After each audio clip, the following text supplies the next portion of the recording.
7-year-old loan officer Richard Sinise is suing his former friend, loan officer Melissa Trekkie, for half the commission on a loan. Order. All rise. Yeah, this is case number 273 on the calendar in the matter of Sinise versus Trekkie. Parties have been sworn in, Judge. You may be seated. Folks, have a seat, please. Mr. Sinise, the defendant was a friend of yours for several years and a co-worker at a mortgage refinance company. Yes. Your lawsuit alleges that you brought in a customer to refinance his mortgage. He was a friend of yours. And then, unfortunately for you, you were violated on a parole violation and you were sent to jail. You asked the defendant if she would like to finish the loan application with the agreement that she would split the commission with you. She agreed. And you were in prison for how long? 6 months. When you got out of jail, you called her and said, "Where's my check?" And she says, "I'm not giving you your half of the check because I did all the work." That's your defense. Basically. I have a little bit more to say about it. Well, I hope not much more, madam. Let's see what we can agree upon. Okay. How long have you been working at this mortgage finance company? Approximately a year. And how much of a commission do you get when you refinance a loan? It was 60% of all of the total fees that were involved in the loan. So let's say I want to refinance a $100,000 mortgage. What would your commission be? I'd probably make about $2,500. What's your friend's name? Paul, ma'am. That's not him, is it? Yes, ma'am. Oh, good. Very good. Paul, step up, please. Sure. Paul, why did you want to refinance this loan? I was going to invest in some other property I had, and it seemed like the interest rates were right at the time. So you contacted your friend? Yeah. I mean, I knew he was in the business. He told me he had just started working there, so. You thought you'd give him the business? Absolutely. When was this? I would say probably end of October, maybe the beginning of November, we started talking about it. Of 2005? Yes, correct. And did you ultimately refinance your house? Yes, I did. Through the company that they worked for? Yes, that's right. And how much was the refinance? I don't remember the exact, but I think it was around $250 something. Mr. Sinise, how much was it? The total refinance was $235,000, ma'am. Is that correct, Ms. Trekkie? Yes, Your Honor. And what was the commission on that? I ended up making $4,660. I have to check that. $4,666.51. That was your entire commission? Yes. Now, when you found out that you were being violated, by the way, what were you violated for? Dirty urine, ma'am. Not smart. Right? Right. When you found out that you were going back to serve the rest of your term, what was your conversation with the defendant? I had called the defendant that night, and I knew she was in financial hardship, and I could have used the money as well to make my car payments while I was away. So I asked her if she would be willing to finish the loan, and we would split the commission 50-50, and she agreed to that. Okay. The loan was completed, and you got no money. Correct. Okay, Ms. Trekkie, now I'm waiting for the explanation. Okay. When this all happened, he asked me to do the loan. There was nothing done on the loan initially. He had just talked to him and said, okay, I'm going to refinance your house. So he was the rainmaker. Excuse me? You know what that means, rainmaker? No. That means he brings in the business. Because without his bringing in the business, there would have been nothing for you to share. Correct. So he didn't do anything on the loan but bring in the business. Right. Go ahead. Okay. Initially, the loan amount was supposed to be over $300,000. We went over the paperwork, the disclosures that he had printed out from when he, put the loan together. When who put the loan together? In the computer, put the loan together. You just print out paperwork. So he had done something. Okay. Right? Right. He put something in a computer. Yes, he did. That's more than I could do. Go ahead. Okay. We had gone over exactly what the loan was going to be like, and like I said, the loan amount was going to be larger because he had stated to me that he knew the value of the property, which was... All right, you thought it was going to be $300,000. It turned out to be $235,000. No, it was supposed to be about probably $50,000 more, correct. So, the loan amount. Because he wanted... Okay. Gotcha. Okay. So, I asked him where he got that figure from, because that obviously makes You got to get to a point. Okay. So, he made up the value of the property. When I found out the real value, we had to cut the original amount that we were supposed to split. We were supposed to split $9,000. That was the original total fee. You could have backed out any time. Ms. Trekkie, first of all, this loan was completed... Listen to me. Hey, the loan was completed what month and year? It happened just after January 1st, 2006. Okay. Since January 1st, 2006, How much money have you made at the company? Well, I left that company probably a few months later than that. I would say $10,000.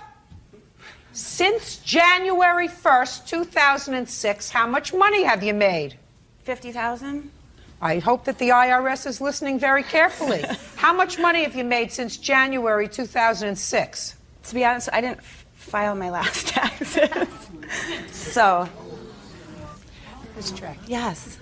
If you decided when you got into this loan with Mr. Zemanek that the loan amount was inadequate for you to break a sweat and complete, you had that opportunity. But you had a contract with Mr. Sinise.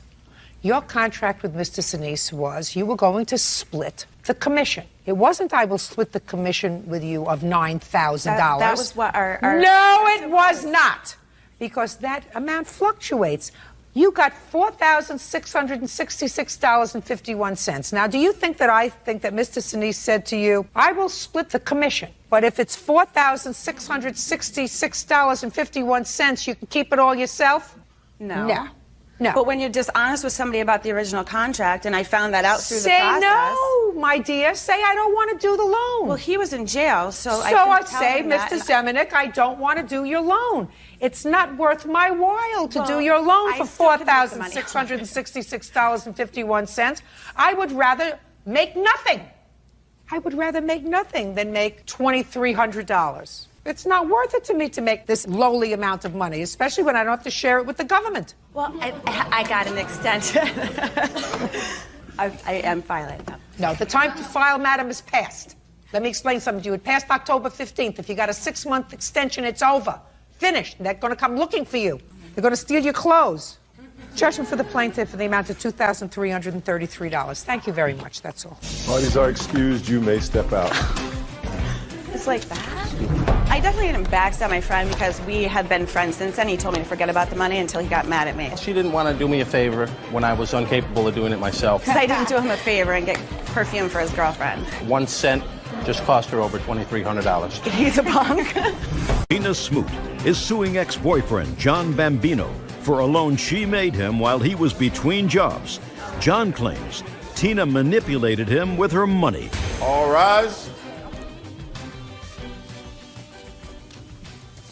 Now, this is case number 515 on the calendar in the matter of Smoot versus Bambino.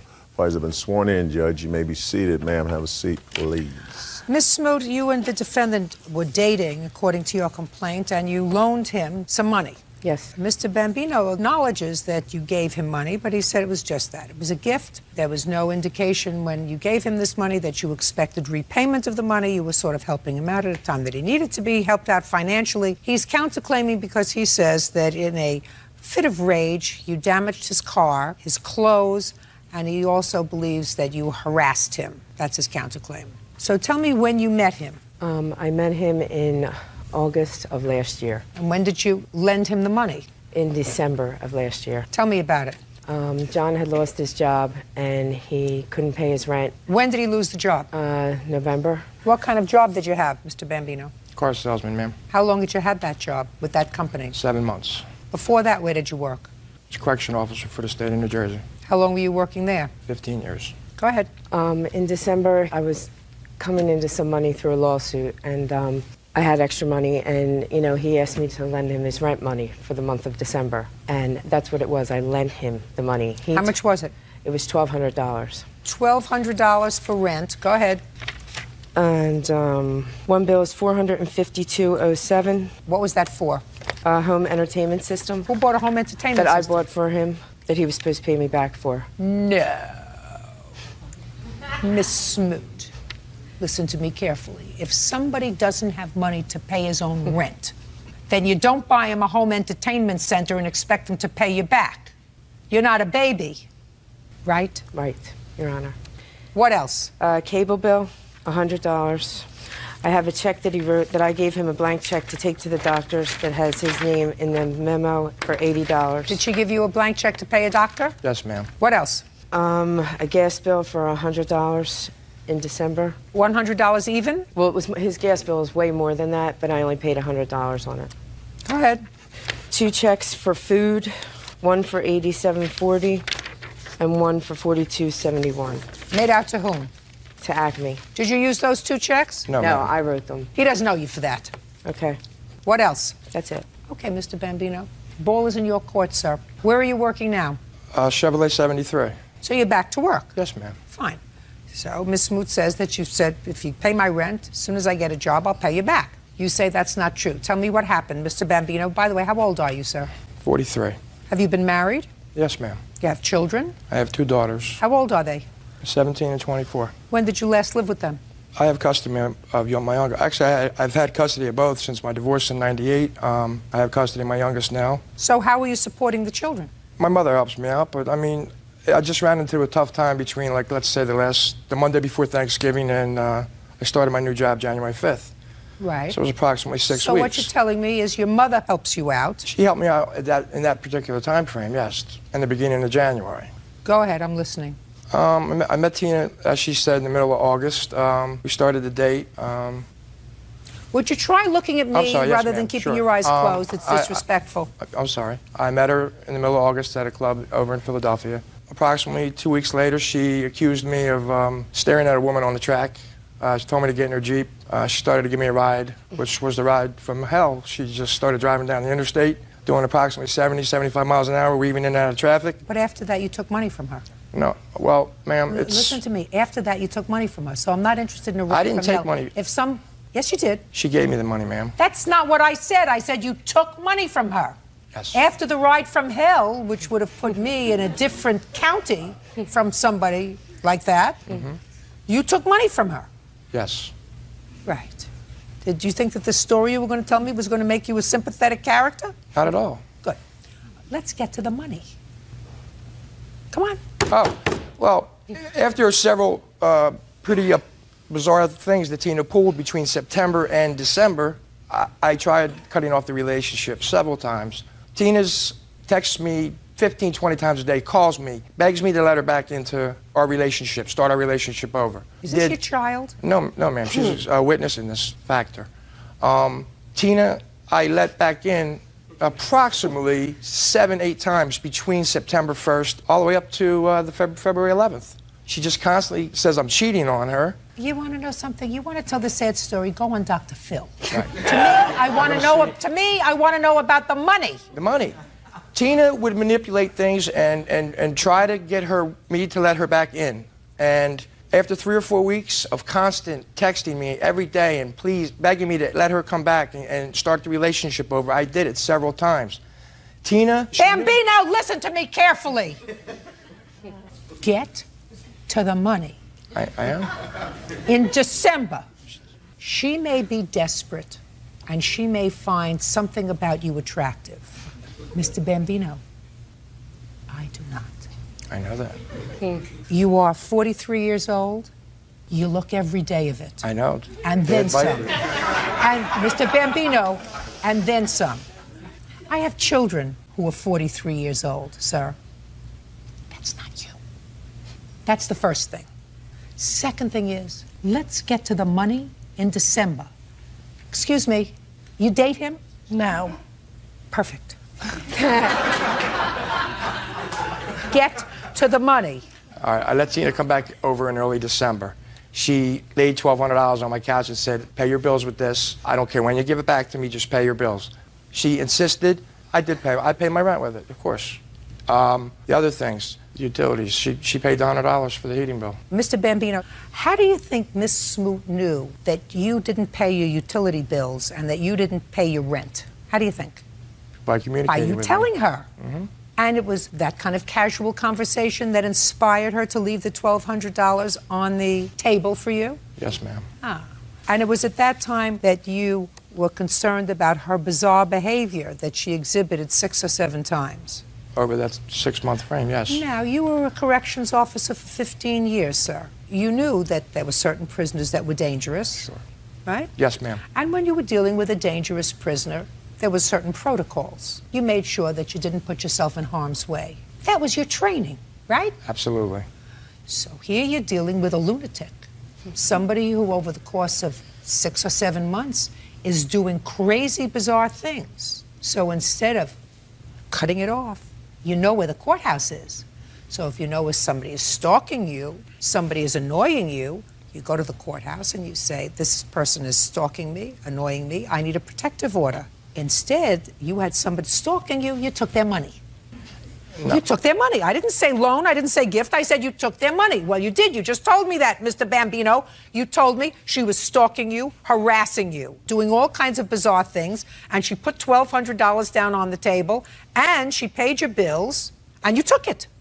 That's what you just told me. Judge Judy continues in a moment. You have to be a nice man, Mr. Bambino. A very nice man. No, you're not. If she's a nut, what you're supposed to do is not be a cad. And later today... Did you say to your daughter, listen, you did me a favor, I'll take care of getting the car inspected, tagged. Did you say that to her? No, That's what a mother does. That's what a mother does. Real cases, real people. Judge Judy. Tina Smoot claims ex-boyfriend John Bambino owes for a loan to help with his living expenses. John is countersuing for harassment and claims Tina intentionally damaged his property. Okay. Now, it is your claim, Mr. Bambino, your counterclaim, that the plaintiff damaged your property, harassed you, and damaged your clothing. You want to tell me when that happened and where? Yeah, first week in November, Tina was going to North Carolina for a wedding. And when did she give you the money, sir? December. On a sympathy scale, sir, of 1 to 10, this is about going to be a -5, because what you're going to tell me is that she, again, acted like a nut, but you took money from her the next month, right? Yes. Keep going. She told me she would let me borrow her Jeep. I dropped off my friend's automobile that I was using at the time, which was a female friend of mine for 18 years. Tina, in the process, went in the glove box and found out who the car belonged to. She took a pen and ripped the whole roof of the inside of the car, ripped the leather on the seats, took a soda and threw it all over my clothes in the back. That's the incident in November. Why did you do that, Tina? I didn't go to that extreme. What did you... Tina. What happened? Why did you do it? I didn't do that, Your Honor. Yes, you did. You did some of it. I called him and told him to bring my Jeep. What did you do to the stuff in the car? I poured soda on his clothes, that was all. You poured soda on his clothes. Is there a police report with regard to the damage to this friend's car? No, ma'am, but I have pictures. It's not your car. It's not my car. Did you fix the car? Not yet. Then you're not the person who can file this claim against Miss Smoot. That would be the car owner. Yes, ma'am. And as far as throwing soda on your clothes? So what? You owe her $1,480. You have to be a nice man, Mr. Bambino. I'm a very nice man. No, you're not. If she's a nut, you're not supposed to take advantage of people who are not balanced. If you actually believe that Miss Smoot is not balanced, then what you're supposed to do is not be a cad and take advantage of her financially. You're supposed to say, I don't want your money. I don't want it as a gift. I don't want it as a loan. I don't want you in my life. I don't want that at all because I don't think you're balanced. I think that you should take this money and use it well by going to see a doctor who will maybe give you some medication to help you feel better. Instead, what you did is you took advantage of her because you're not a nice person. Nice people don't take advantage of sick people. Judgment for the plaintiff in the amount of $1,480. Your counterclaims dismissed. Goodbye. Parties are excused. You may step out. It was all a big joke. To him, anyhow. That's totally not the case. It's totally not the case. She thinks that something's going on between us. We're just co-workers. She's a little insane. She needs some medicine. That's what she thinks. I feel bad because she's not a bad person. She's got 2 beautiful daughters. First of all, I don't have 2 daughters. I have a daughter and a son. I'm not going to date women ever again. I will never let anybody take advantage of me again. I'm going to do a background check and, do what I got to do. And now the next case. All parties in the matter of Breeden versus Strybee. Step forward, please. 23-year-old Michelle Breeden is suing her mother, Ollie Strybee, for breaking their agreement regarding the sale of a home. Michelle says Ollie kept proceeds that were supposed to go to her. Ms. Breeden, the defendant is your mother. You and your husband and child or children? 2 children. 2 children. Moved into a home that your mother bought, and the idea was that you would live there with an option to buy it. At such time when your credit became substantial enough for you to get a mortgage and your finances sort of settled down, While you were living there, you claimed that you made certain improvements in the house, invested close to $4,000. And then, according to you, your mother decided that since the housing market had taken off, she was no longer interested in selling you the house at the price that she had paid for it, which was your agreement. But she wanted to sell it on the open market, which she did at a profit, and you believe that she should pay you for the money that you invested in improving the house. Yes, sure. That's the lawsuit. Yes. Your mother says that you and your husband, was it your husband, separated. You were no longer interested in purchasing the house. You moved out. She did, in fact, sell the house at a profit, but it is her claim that you were the one who told her, I can't buy the house anymore because we're separated. So she sold the house to somebody else. When did you purchase this house, Miss Strybee? In April 2004. And how much did you pay for it? $102,500. And what was the financial arrangement with your daughter with regard to how much rent she was going to pay? She agreed to pay the mortgage payment on the house. Which was how much, Miss Breeden? It was just shy of $900, Your Honor. Okay. I'd like you to tell me when you were advised by your mother that she was planning on selling the house. I was advised about 6 months prior to moving out that she was going to sell the house because she was no longer interested in selling us the house at what she paid for it. She was interested in making a profit off of us and wanted to sell the home to us for nearly $160,000. That wasn't the original Just a agreement. second. Did you discuss that with your mother? You said you found out. Did you have a conversation with her? Yes, I had a conversation with Ollie. I told her that I couldn't make payments on $160,000, so we decided that we were no longer going to buy it because she wanted so much more for it. Okay. Now, what was your arrangement with your mother at the time she purchased the house? When she purchased the house, she was going to let us move into it. We were going to cover the mortgage for 1 year, and then after 1 year, we were going to try to get our finances in a situation that we could get appropriate financing. And what happened in 2005? Right after my second child was born, we went in to get a mortgage. It was not satisfactory. We discussed renting it longer from her. That was fine with her. A couple months into 2005, she was trying to buy another home for herself. So she discussed selling the home if we could not buy it from her. I said, well, we've already put nearly $4,000 worth of our own money into it. And if you sold it, I would at least like to get that money back out of it to use as a down payment if we chose to move somewhere else. That was fine with her. We moved out the end of February, and she put the house on the market in March. It took her till November 1st to sell the home. Gotcha. When she sold the home, I came to her halfway through November, and she said something about she didn't want to discuss it through the holidays, so I came back to her at the beginning of January of 2007. By that time, she said that she didn't have the money and that she thought that since she had to pay the mortgage from the time we moved out to the time it sold, that she believed she no longer owed us the amount that we were asking for. Gotcha. Okay. Now we'll hear you. Michelle and her husband were expecting their second child and living in a hotel. And although Michelle and my husband doesn't get along very well, I didn't want them to be living in a hotel when the second child. So you made we this bought arrangement. this house for them. Got it. The arrangement was that she would pay the mortgage payment for the year. I got it so far. There are certain things that are not contested.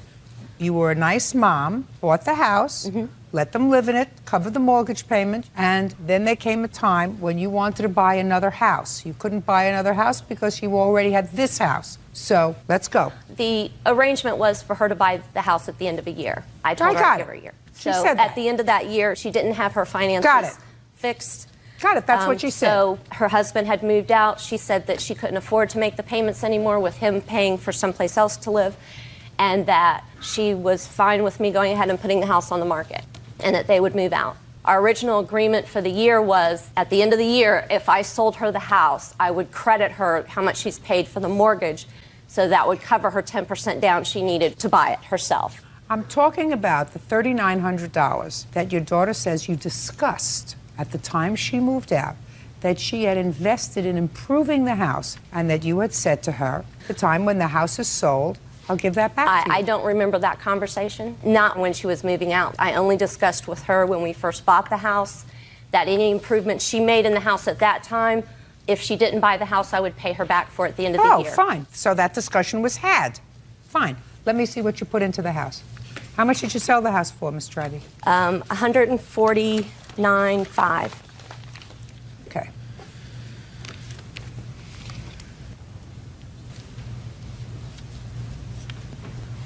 What did you tile?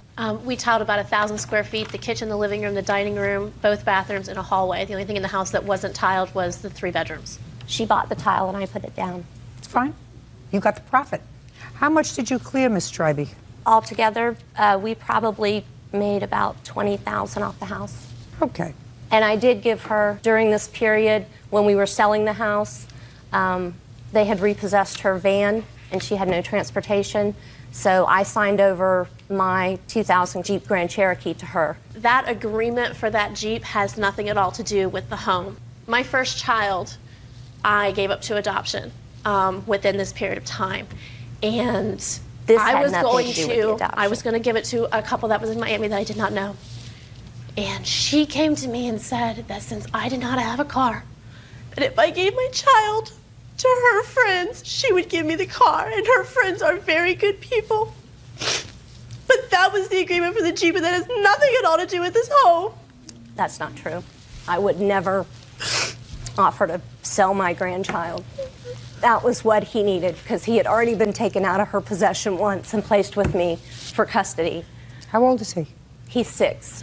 He's 2 weeks younger than my 6-year-old. I have a 6-year-old as well. And during this period, which is why the husband moved out, is because he was taken away from them and put in my custody. This still has nothing to do with the house, Your Honor. It did, and that was the point where she couldn't afford to make the payments anymore. Where is your husband now? My husband right now is in Cocoa, Florida. Do you live with him? No, I do not. Who do you live with? I live with 2 roommates, and I cover 1/3 of the rent. My friend Lisa and her husband cover 1/3 of the rent, and then my brother-in-law and his wife cover the other 1/3 of the rent. Are you still married? Yes, I am, Your Honor. This arrangement just happened within the last few weeks because her husband's been in jail. At the time that you were living in this house, who was working, you or your husband? My husband was working, and I owned my own business. What kind of business? It was a children's consignment shop. That I helped her open. So you were both working? Yes. So whatever money you invested in the house, you would only be entitled to half of this. Is that right? The other half would be your husband's? Yes, Your Honor, if you want to look, yes, that would be correct. Okay. Do you think your mother has been reasonable or unreasonable with you?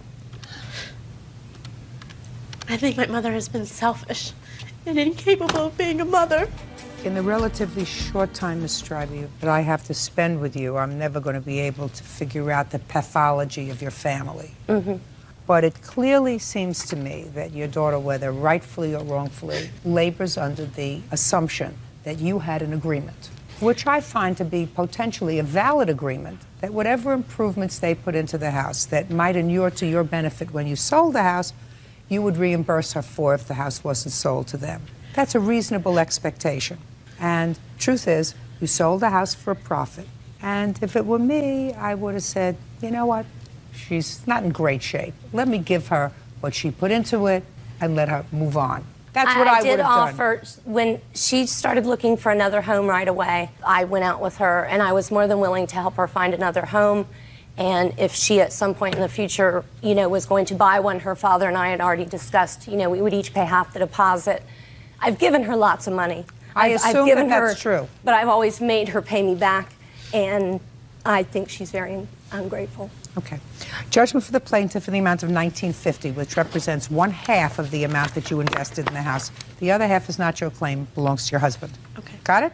Good. Thank you. That's all. Parties are excused. You may step out. I've been given a mother who's incapable of loving me, yet comes off as trying to be this star person, and she's not. Michelle has a lot of anger issues over me divorcing her father when her and her brother were young. She wouldn't have been able to sell that house for what she did if we had made the improvements to it. I've helped her with every apartment, every bill, every vehicle. She claimed that she didn't have the money to give me back that we put into the home, but then she instead, that same exact month, went out and dropped $5,000 on a jacuzzi, another $5,000 on breast augmentation. So that apparently ranks higher in the scheme of her life than her daughter. I don't think I owe her any explanation for what we do with our finances. Maybe a last chance effort of getting some type of recognition from her. I understand where she's coming from. I've forgiven her over a course of a lifetime for the things that she's done, but I would have to be very stupid to accept her back into my life. And now the next case.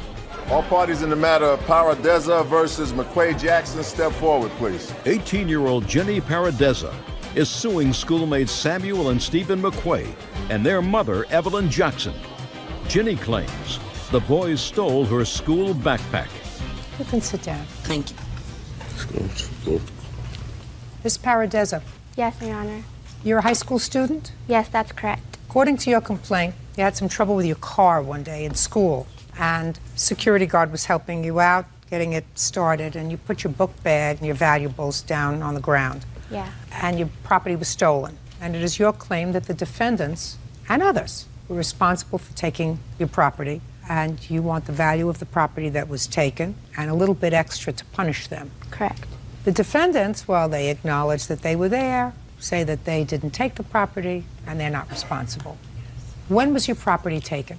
It was October 3rd. And it was at the school? It was during lunch. And where had you left your book bag? It was on the sidewalk in our parking lot.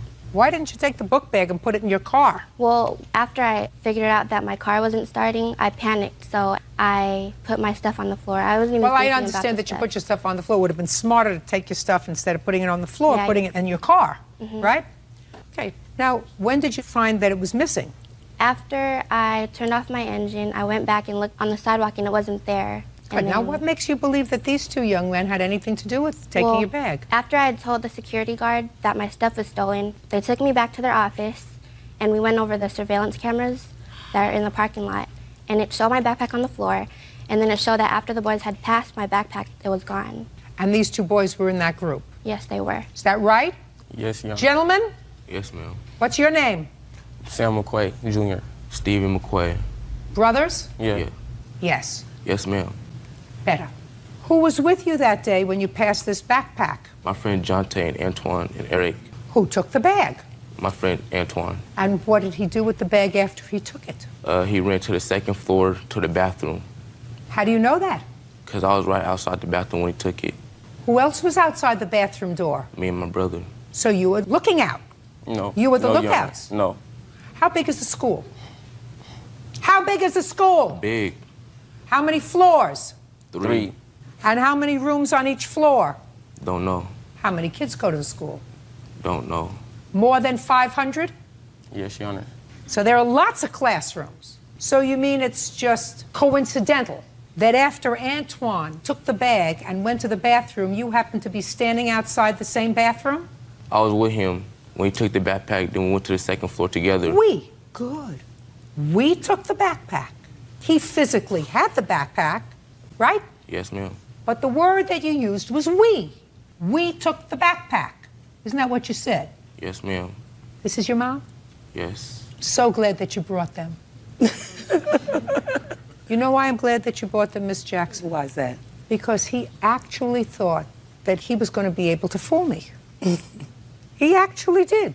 No, I didn't, actually. Well, I read your answer, and your answer said you didn't have anything to do with this. I didn't. I was with my friends at the time. No, you just said to me, we took the backpack. And then we went to the second floor. You and your brother stood outside the bathroom door, acting, now I'm going to use the word, because you didn't, look out. Now, in a school where there are probably 1,000 students, 3 floors, the fact that you serendipitously wound up standing outside the bathroom door while your friend Antoine and Jonte were inside going through the backpack is something that I don't buy. It wasn't an accident that you were outside the bathroom making sure nobody was coming in while they were rummaging through her backpack. It was an on purpose.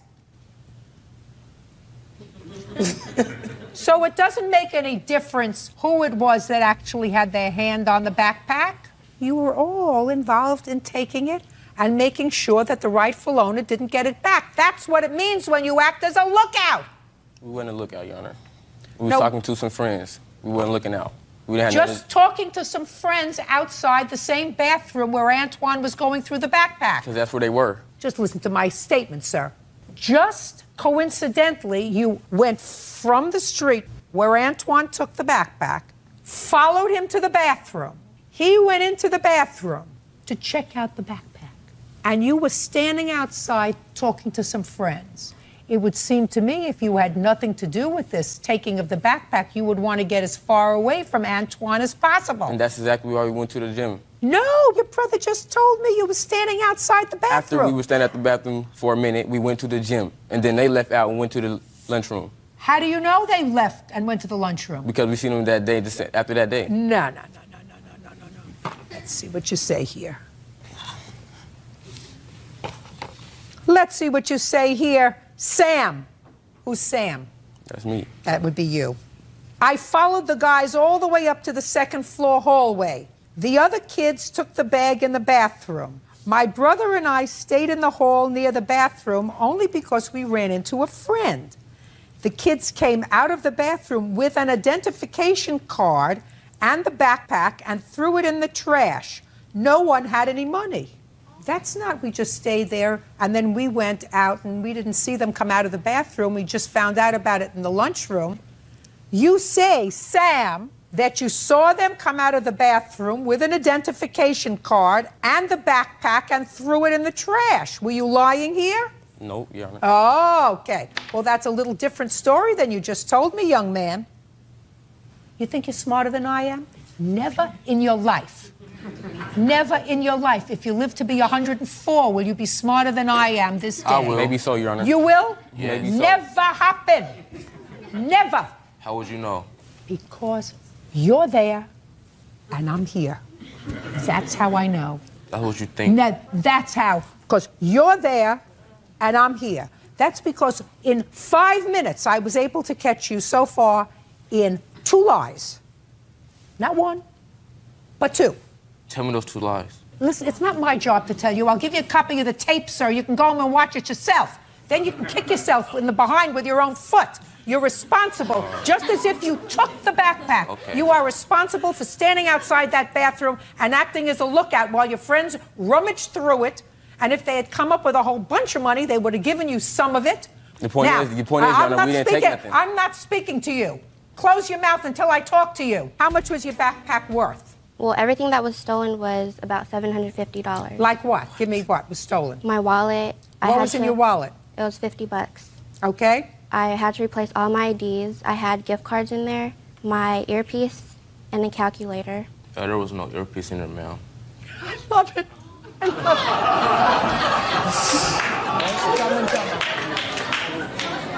it. Judging for the plaintiff for the amount of $500. That's what I think it's worth, madam. Goodbye. Parties are excused. You may step out. There were some things that they said that I would have done the same thing that Judge Judy did. I think it was good. I'm not worried about anything because I have everything. I mean, they got caught in a couple lies. The security guard had talked to 2 of the boys. They didn't want to take the ID and money. We didn't take nothing. The reason why I said the earpiece because Jonte and Antoine told me what was in the backpack. They obviously knew, what had happened. But it had nothing to do with it. Why should I feel bad for somebody else? I don't know any of them. Until today, I don't even know what they look like. Next time they see somebody doing something wrong, don't be with them while they're doing it. Walk away. Just don't be involved. And now the next case. All parties in the matter of Matthews versus Hadsall. Step forward, please. 24-year-old Thomas Matthews is suing his ex-fiancée, 29-year-old Janice Hadsall, for the return of the engagement ring. Janice claims she sold the ring to pay bills. Mr. Matthews, according to your complaint, you and the defendant became engaged. Yes, ma'am. You bought her a ring. You were supposed to move into a new townhouse. Yes. So far, that's correct. Is that right? No. Thomas and I had never gotten engaged. According to your complaint, you bought her an engagement ring. Yes. And you wanted to move into a townhouse. In order to do that, you had to break your lease. And you paid the bills to do that, to break the lease. Yes. So that you could move into this new townhouse together. Yes. After you paid those bills, you found out that Miss Hadsall was sort of friendly with her ex-husband again. Are you now living in the townhouse, sir? Yes. And is living in the townhouse with the ex-husband, which was facilitated through your paying the bills to get her out of her old lease. Correct. That's so not you true. want 2 things. You want the engagement ring back, and you want the bills that you paid. Yes. Let's talk about the ring first. Okay. Do you have it? No, I don't. Where is it? Well, when Thomas and I was supposed to move in the townhome, he agreed to help me with the bills and the utilities and stuff like that. When he and I had split up or broken up, that I had to sell not only that ring, but some other items that I had for I don't believe my you. bills. I think you're a liar. I think you just didn't bring it because you didn't want to give it to me. That's what I think. How much was the ring? $2,069.56. Describe it to me. It was white gold. I believe it was 1.5 carats. You have the bill for it? Yes.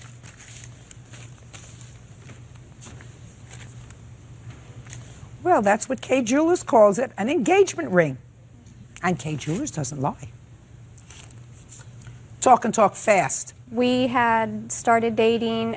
We moved into an apartment together. We didn't like the apartment that we had gotten.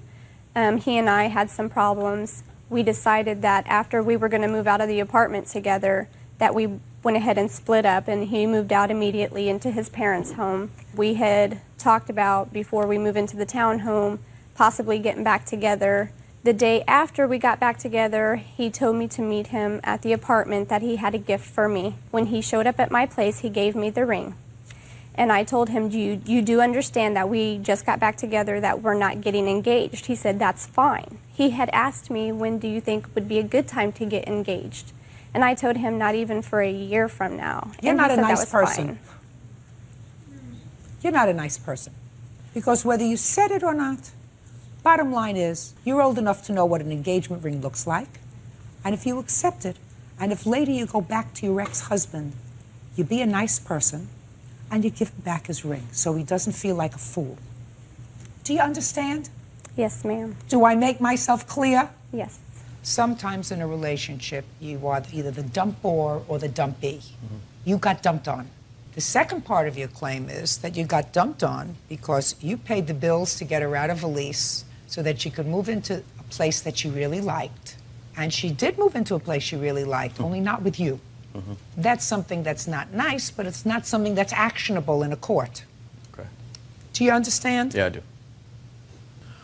When you filed for divorce against ex-husband, were you the plaintiff or defendant? The plaintiff. And what did you allege in the action for divorce? Don't say You remember. What were the grounds for divorce? He had an alcohol problem. So he was abusive? Not physically abusive, mentally abusive. He was abusive, right? Yes. Because when you have an alcohol problem, you're not only abusive to you, you're abusive to your children, right? Not technically. Oh, not technically. No.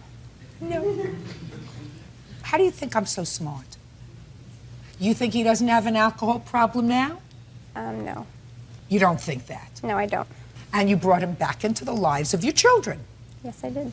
That makes you doubly stupid.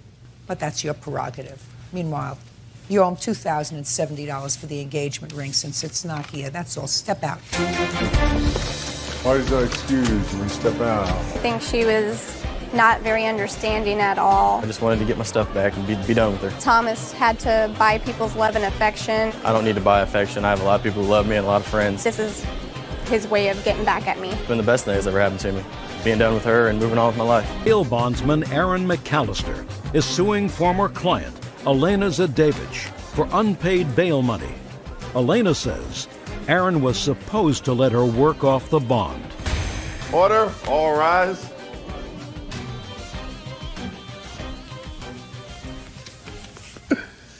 Your Honor, this is case number 483 on the calendar in the matter of McAllister versus Zadevich. Thank you. Parties have been sworn in, Your Honor. You may be seated. What were you arrested for, Mr. Davidge? I was arrested on false charges of domestic violence that my ex filed against me. I didn't ask you whether they were true or not true. I asked, what were you arrested for? I was arrested on allegations of domestic violence. Was it the first time you were arrested? Yes. Look at me. Was Yes. it the first time you were arrested? The answer is either yes or no. No. Better. When was the first time you were arrested? Several years ago. Having nothing to do with domestic violence. Has something to do with domestic violence. So you have 2 arrests for domestic violence? That's correct. Was it the same complainant in each case? Different. Different. Okay. You are a bail bondsman? Yes, Your Honor. It is your claim that you received a call from the defendant in jail. You responded. You bailed her out of jail. At her request, she promised to pay for the bond. She did not. You want your money. Yes. Defendant says you're a sleazy bail bondsman and she's not paying you. Correct. When did you receive the call? Sometime in the middle of the night from the county jail. What night? I'm not Karnak. What night would I'm you sorry. like to tell me it is? July the 15th. In the middle of the night. You were home? Correct. In bed. How did you get his number?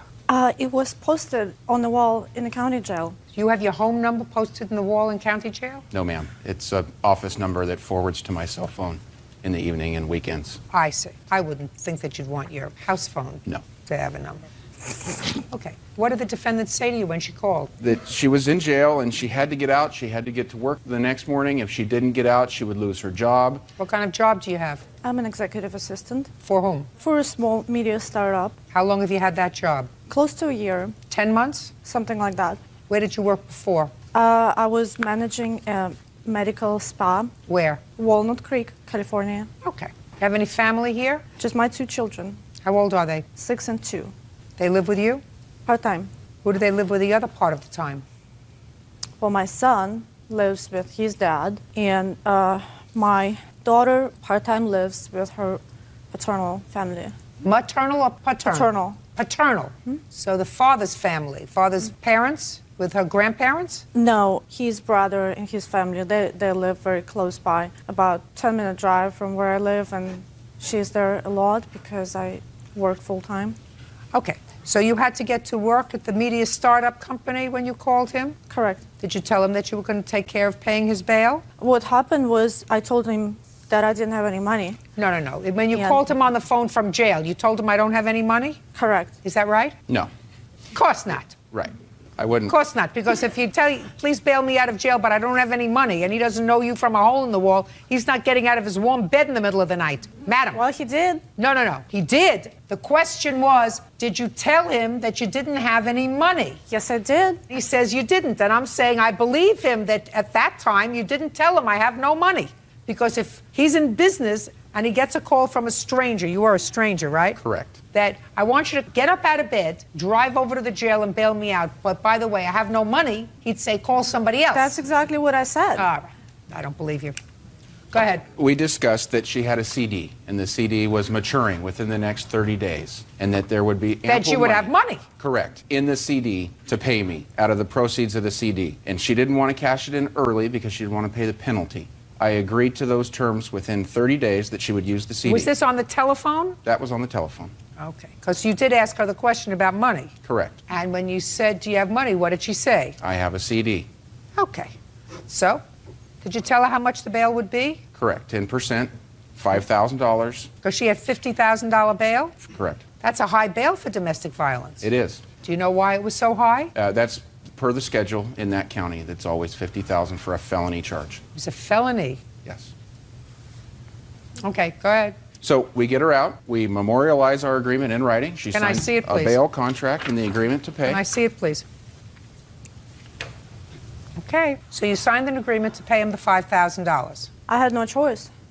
He made me sign it. But Madam, listen to me very carefully, madam. You have a choice. Your choice is to stay in jail until the matter on which you were arrested for is tried. That's your choice. You chose. We had a different agreement. No. This is your agreement.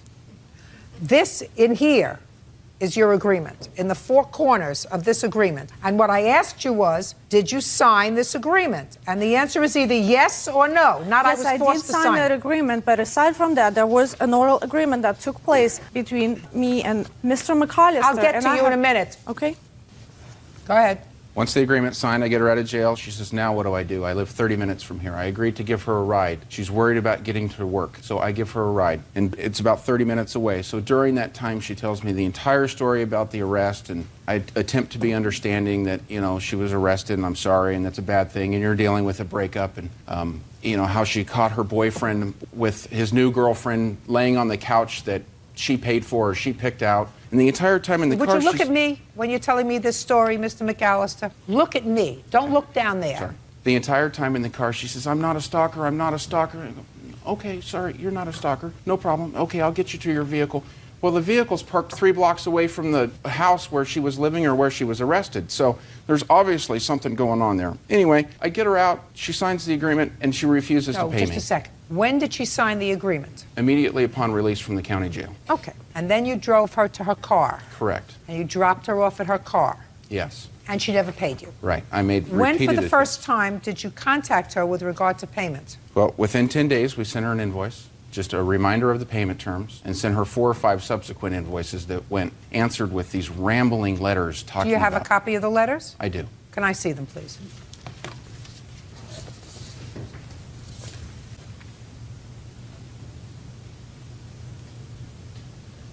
Based upon our discussion, these are your words, when he initially asked you for your money.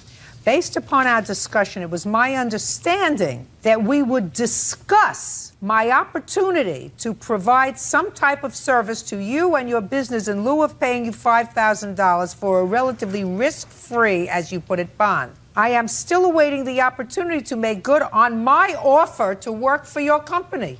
As you were advised at the time the bond was posted, I have not, or do I have now, $5,000 fee that you are demanding. Given the above-mentioned discussions that we had at the time of the unsecured bond was posted, I now consider your correspondence demanding $5,000 to be intimidating and threatening. What are you, crazy? Judge Judy continues in a moment.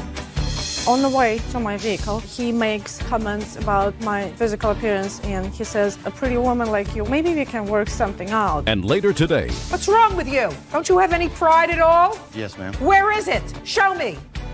Where is it? I left it at the house. Right. Real cases, real people. Judge Judy. Bail bondsman Aaron McAllister says former client Elena Zadevich owes for unpaid bail money. Please do not send me any more threatening letters. You knew my financial predicament at the time bail was posted. I still intend to honor my promise to perform professional services for you. You never promised to perform professional services for him. Your own letter says, it was my understanding that we would discuss my opportunity to provide some type of service to you or your business in lieu of paying for the bond. Given the above-mentioned discussions that we had at the time, I now consider your... Discussions aren't a contract, madam. Let me tell you what happened. Yeah, because he's not telling you the whole truth. What happened, he bails me out. Are you, just a second, are you telling me the whole truth? Listen, are you telling me the whole truth? Yes. Really? Yes. About your children's living arrangements, you're telling me the whole truth? We're not talking about my children right now. I want to tell you. You mean you're telling the truth? Listen to happened. me. You're telling the truth sometimes, and sometimes you can lie. And when am I supposed to tell the difference? You see, I knew that you were lying to me about your children's living situation. That you're not willing to discuss. What did I lie about? Listen to me. My question to you is, how am I supposed to tell when you're lying, and how am I supposed to tell when you're telling the truth? I do tell the truth. But you just lied to me today. About what? You lied about your children's living situation. No, I didn't. Yes, you did. How did I lie? Oh, yes, you did. And you know you did. You know that they live with me part-time, they live with some part-time, they live here because I work. That's not the story. But that's a story you chose to tell me. Now, you told me that with the same veracity as you told me that you had another contract with him. And my question to you is, how am I supposed to tell when you're telling the truth and when you're lying? What I'm saying is the truth. Okay. Now I'm going to hear you, and then I'll tell you what the law is. Okay. Well, he bails me out. He drives me to my vehicle. On the way to my vehicle, he makes comments about my physical appearance, and he says, well, it would be nice if a pretty woman like you worked for my company, doing some sort of marketing and promoting my company, and maybe we can work something out in terms of paying for the bail bond that he posted on my behalf. So when he dropped me off by my vehicle, and before he left, he made me sign the agreement that you saw after we had the conversation of me potentially working for his company. Did you get what you said to me, madam? You just said to me, maybe you could work for my company. Maybe you could work for my company. And that's not an agreement. No, that's not. No. After that, nothing. You took that, and I believe that you said that to her. Well, maybe you could work for my company and do something. Maybe you said it to her. Who cares? It's not relevant. There was no I contract. said I couldn't work for him full time as he proposed. It doesn't. So he No, said, madam. We can work something out, and you can work for me on weekends. Your Honor. Oh, listen to me. Listen to me. You're making it up as you're going along. No. Yes. No, I have you are a because letter. according to what you said to me, after you had that discussion, after, not before. You see, he said you signed this at the jail. No. You say I signed it after I had the discussion with him about working with him part-time, weekends, etc. If that was true, that's not contained in this agreement. No. And I believe, madam, that you are one smart cookie. And if he had this conversation with you where you made a contract with him, a contract that's enforceable, to work off the bail bond by working for him part-time, you would have put it in this agreement because you were already out of jail. So then you could either say to him, I'm not signing this, or you say, it's not the entire agreement that we have, but you didn't. You signed it and said, I promise to pay you $5,000. Well, he told me right there that if you don't sign it, I'm just going to put you right back to jail. That's what he told me. I don't believe you. You're making it up as you're going along. No. You're making it up as you're going along because if he said to you, you sign this or I'm going to take you back to jail. That's what he said? Your response would have been, well, then put in our agreement that I could work it off, right? Right? I was very stressed. Oh, listen, it's not the first time you were arrested. Signing. That's why I asked you the question before. And it's not the first time. It's probably not the second time that you were arrested. So pay him his money. You owe him his money. Don't be a con artist. Judgment for the plaintiff in the amount of $5,000. That's all. Parties are excused. You may step out. I've offered to either work for his company My family's been in business over 40 years, in lieu of paying for the services. and it didn't come from having criminal defendants work in my office. It was his offer initially. It's a bad deal. I'm sorry she had to go through what she went through, So he reneged on the original agreement. but I performed a service and I need to be compensated. And now the next case. All parties in the matter of Schulteis versus Britton, step forward, please. 20-year-old Lisa Schulteis is suing her former friend, 20-year-old Kelly Britton, for the money she paid to go on a 2-day cruise to the Bahamas. Tell me your first name. My name is Lisa Schulteis.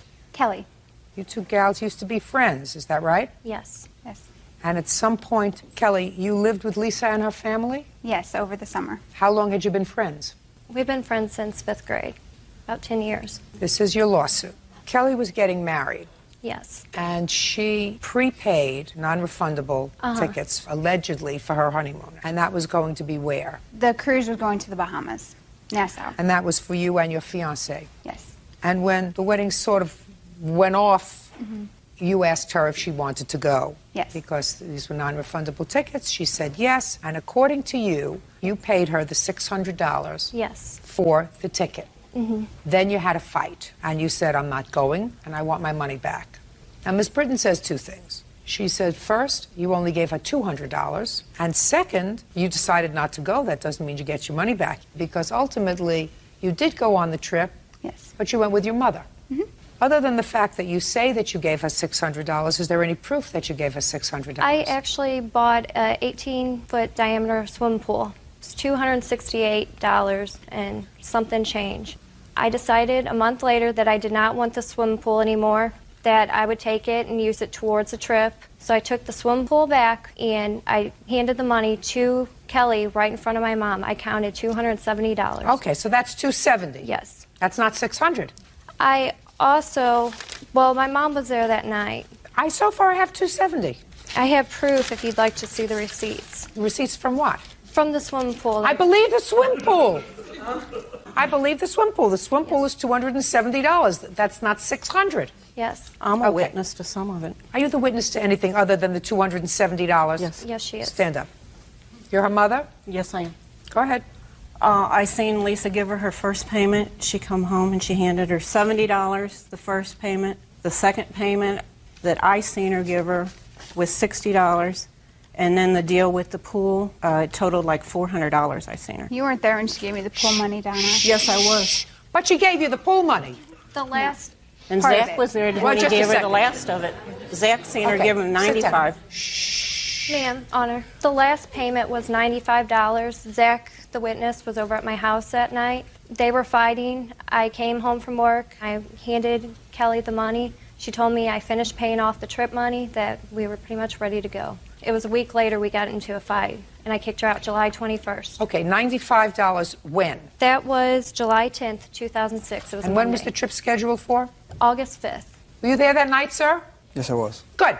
That's all I asked you. Now, you had a fight. And ordinarily, because you had a fight with her less than 2 weeks before this trip, Yes. I would say, well, you decided not to go. You don't get the money back. However, Kelly, you took your mother. Yes. Why didn't your mother pay you? My mother ended up paying me the other $200 that Lisa did not pay me. That's not Well, right. shh. Miss Britton, you're fibbing. Either you're fibbing here or you're fibbing now. Because your answer says she only gave you $200, which means she owed you $400. And you just said to me, my mother gave me the $200 that she didn't give me, which means she gave you $400. No, ma'am. Were you just confused? No, in my answer it says I told Lisa that since it was such short notice, it was only 2 months before the trip was even scheduled, that she could just pay me $400 because I know that, you know, she was just starting out her new career and she did not make a lot of money. No, that's not correct. Shh. Don't speak now. Let me tell you something. Your mother should have taken care of it, madam. Your mother doesn't get to go on a free trip. It wasn't completely free for her. Shouldn't be free at all. This is the fiancé. I assume you're back together with him? Yes. He should have paid for it. I originally did. Then if you backed out and say, listen, sweetheart, we're not a team anymore, keep the money, find somebody to go with you.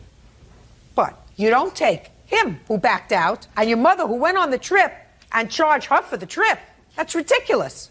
Judging for the plaintiff in the amount of $495. That's all. Parties are excused. You may step out. She's mad because her boyfriend's a liar and she wants to blame me for it. She was trying to get my boyfriend a drink. They was trying to get me to drink moonshine. She got mad about it and she came home in a rage and blamed me. They were trying to get him to chew tobacco, and I got mad about it. She woke me up at 1:30 in the morning screaming at me. They told him, don't worry, we won't tell Lisa. You're trying to break me and my boyfriend up. What are you doing? You're supposed to be my friend. She just lied to me way too much. They say what goes around comes around. Someday she'll get paid.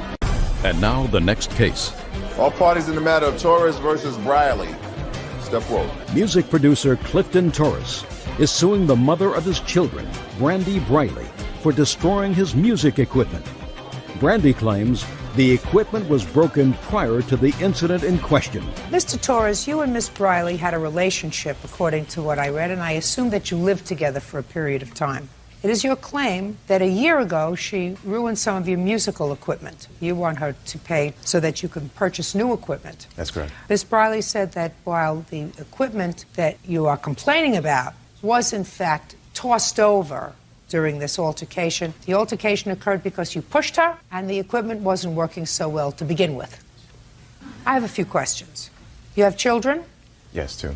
Are they your children together? Yes. How old are they? 2 and 5. Who do they live with? They live with me. And how long have they lived with you? Alone? Alone? Without the defendant? I guess approximately a year, maybe a little less. Did they live with you, Mr. Torres, pursuant to a court order? Yes.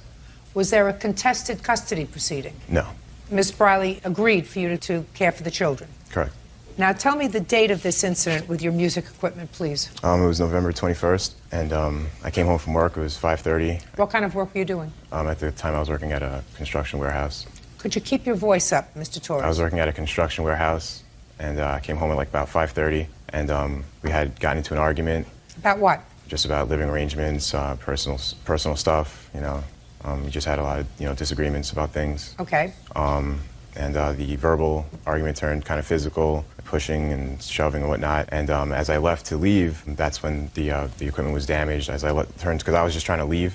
As I turned to leave, I heard a smash on the floor. I turned around, and my equipment was on the floor, destroyed. But it did not fall as a result of the altercation. No, it happened after the altercation. It happened when Directly you were exiting. after. As I'm trying to leave, that's when it happened. All right, Miss Briley, tell me about it. Basically, he came home, we got in a disagreement. You remember what the disagreement was about? Our living arrangements and personal problems. What does that mean? We were just disagreeing on lots of different things. Like, for the most part, it was our living arrangements. But as he pushes me back because he doesn't want to listen to what I have to say. Well, he's coming home from work. You're home all day. Is Yes. that right? Yes. You're home all day with 2 children. Yes. 2 very small children, Yes. right? Did you ever have any drug or alcohol problem? No. Never. No. You hesitated for a moment. Well, I have drank before, but I've never had a problem with it. Okay, go ahead.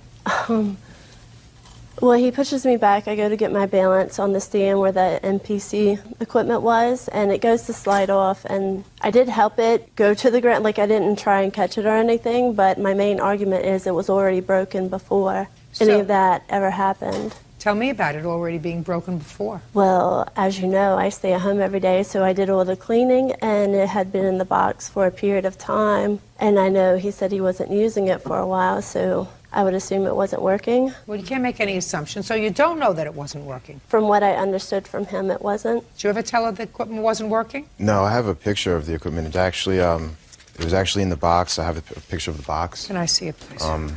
It's basically a computer. So what she's telling me, sir, is that she actually did break the equipment, because that's what she said in so many words. She said, well, it started to fall and I sort of helped it. What kind of work do you do, Miss Briley? I work with the developmentally disabled at a day treatment program. How much money do you earn? Is that relevant? Yes. Anything I ask is relevant. How would you like it then? Weekly? Weekly, hourly, bi-weekly, monthly? however you're paid. I make about $2,000 a month after taxes. How much do you pay in child support? Currently, I don't pay child support. I assist with getting their needs. Like, I went school shopping for my son. I help buy diapers. Like, Mr. Torres. Yes. You are the full-time custodial parent of these children? That's correct. You're supposed to collect child support for them. Do you understand that, sir? Your Honor, when we made the agreement for custody or whatnot, there was a verbal agreement, basically, that she was going to help out in certain things, and I wasn't supposed to receive child support for 6 months, so... 6 months is now passed, sir. Right. It was a couple months before we got into court, before we made that agreement, and it's been almost 6 months since then, so it hasn't been exactly 6 months. Well, what I'm telling you, Mr. Torres, is it is not your right to have a support order fixed for your children. Right. It is the children's right to have a child support order fixed for them. Right. Support order. I'm in the process. I go back on the 28th. We go back to court, so... Fine. Do you have a bill for this equipment, sir? Yes, I do. May I see it, please? I actually have I'll just give this all to you. I have a police report, and I have... I don't have the receipt, because it was purchased in about 2001. I do have an ad for the same exact equipment. It's pretty much almost exactly identical. Let me see it. You'll be able to see that for yourself. I brought it to get looked at a shop, and they basically rendered it, irreparable, because the motherboard, the internal CPU board is cracked due to the fall. Did you get a protective order, Mr. Torres? I had one at one time, but it was disengaged. Was it as a result of this? No, it was something that happened prior to, before that. How much did you pay for the equipment, sir? $2,400. Well, you can replace it for $1,700, correct? That's correct. That's not exactly the identical model, because May not be, but it's also 5 years ago. I understand. Judgment for the plaintiff in the amount of $1,700. That's all. Step out. What is our excuse? You must step out. I think she did the best job she could. I think it was a fair decision. Well, I think we'll be pretty civil. I'm going to be able to, purchase my equipment that gets me back on track, so I'm on track, constituents for life. And now the next case. All parties in the matter of Young versus Young. Step forward. Christine Young is suing her son, Shannon Young, for missed payments on a car she helped him buy. Shannon says his mom repossessed the vehicle in question. Mrs. Young, this is your son. And according to your complaint, he purchased a car. You co-signed for the car for him because he couldn't get the car using his own credit. There came a time he stopped making the car payments. You were forced to assume the car payments. Ultimately, you repossessed the car, took it back from him. Your former husband, his father, took over the car at some point. You want your son to be responsible for the car payments that you made between the time he stopped making the payments and the time your former husband took over making the payments. First, tell me, Ms. Young, when the car was purchased. It was March of 2003. What kind of car was it? A 1999 Subaru Forester. And it was in your name, sir? Yes. What's your first name? My first name is Shannon. And Shannon, you are married? Yes. And you have children? Yes, ma'am. How many? I have 2 children. Your mother co-signed for the car? Yes. And you made payments from March of 2003 up until when, sir? The first payment she made was $116.05. Why? I didn't have the money to pay it. Did you call her and let her know that you weren't making the payments? She was informed, yes. No, that's not my question. I did let her know that if she was able to make the payment, I was sorry that she did have to make the payment, but she would be reimbursed for whatever payments that she would be making. So did you reimburse her? No, she took the car before I could do that. You say in your answer that you and your mother had an argument. Yes. During a summer. Was it the summer of 2005 or 2006? It's not so hard, sir. We're in 2006 right now. Yeah. Was it last month or the month before? It's just that we're always arguing about stuff. No, this was the argument where you and your wife decided, according to you, that she wasn't going to see her grandchildren anymore. 2005. So after you had this argument with her and you decided she wasn't going to see her grandchildren anymore, she still made car payments for you.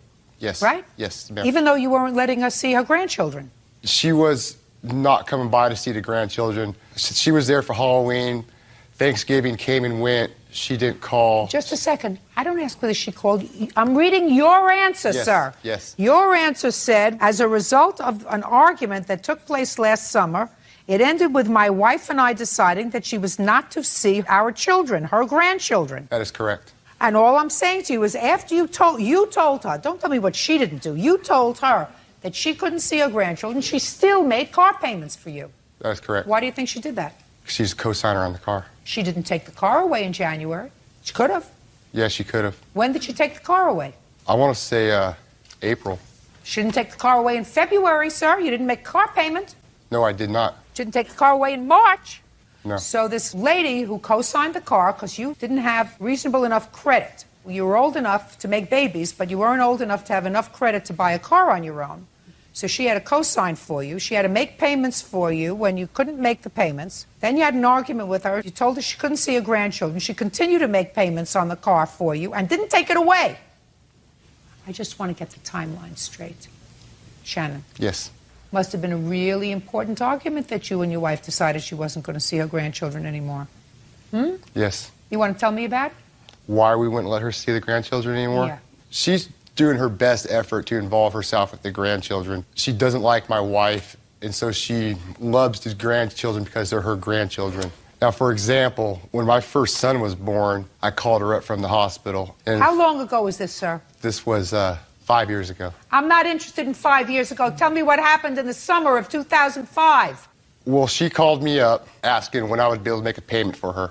She asked me if I would be able to have the payment for her on Friday. I said, no, I will not be able to have it for you on Friday. I said, I'll have it for you on Wednesday. She said, well, can you have it on Tuesday? No, I cannot have it on Tuesday. I can have it for you on Wednesday because that's when I'm getting paid. And then she started asking me if I loved her or not. And I said, yes, I do love her. And then she started crying to me. And I said, you know what? You don't need to start crying. And then she says, I am making your car payments for you because you're my son and my grandkids need something to drive around on. But it's not the car payment that is upsetting me, Shannon. She says, I know I'll get the money back from you. What's really bothering me is that I have been making your brother's payments on his carpet cleaning machine, and I have made a couple payments on your brother's Mustang. And I said, that's great that you did do that, and I'm sorry that you had to make my car payment, and so it's compounding everything for you. And she did have to make the payments for her 3 sons. But I did let her know that I would pay her back for all the payments that she paid me. So far, I'm not hearing why she can't see her grandchildren. Because she asked me if she could come pick the grandkids up on Monday. I said, that's fine with me, but it's really not up to me. It's a decision that me and the children's mother need to make, my wife, Elizabeth. Elizabeth didn't think it was such a good idea at that time for her to see the grandchildren. Why? It's my wife's decision. She didn't think it was a good idea. Just a second. Your Honor, may I say something? Don't say anything. Why wouldn't you put your wife in her place, sir, is my question to you. How long are you married? I've been married for about 5 years. You know what the divorce rate is in this country? I don't keep track of this. 52%. That means there's a better than 50-50 chance that 5 years from now you'll be married to somebody else. You know how many mothers you have? Oh, one. You know how many mothers you're going to have in 5 years? One. You know how many mothers you're going to have in 20 years? One. Madam, he's very challenged, and there is absolutely nothing that I can say to you. I mean, stupid, he's beyond stupid. Beyond stupid. Because his wife had a problem with picking up the grandchildren. Here from a man who's just told me that his mother loved his children, went out of her way to be supportive of her 3 sons who can't get themselves arrested because they can't pay for their own vehicles, and he decides to say to his wife, you don't want her to see the children? I'm not going to argue with you. She won't see them.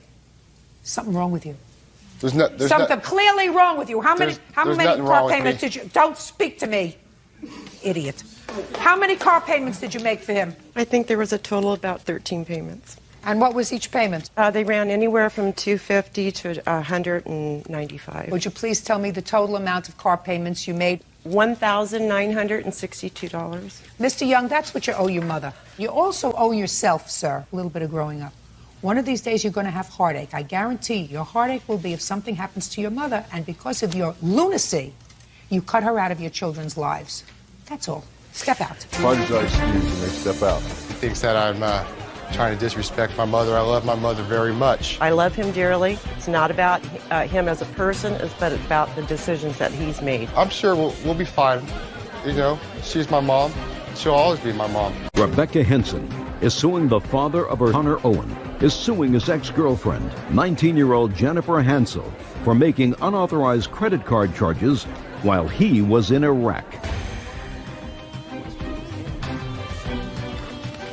And subsequently you became engaged. It is your claim that at some point you were foolish enough to give her a credit card that she was supposed to use, according to you, for emergencies. The only problem, Mr. Owen, is her definition of an emergency and yours were different. Is that right? Yes, Your Honor. And you're no longer a couple. You want her to pay you back for those credit card charges. Yes, Your Honor. And second, you purchased a car. The car was for her.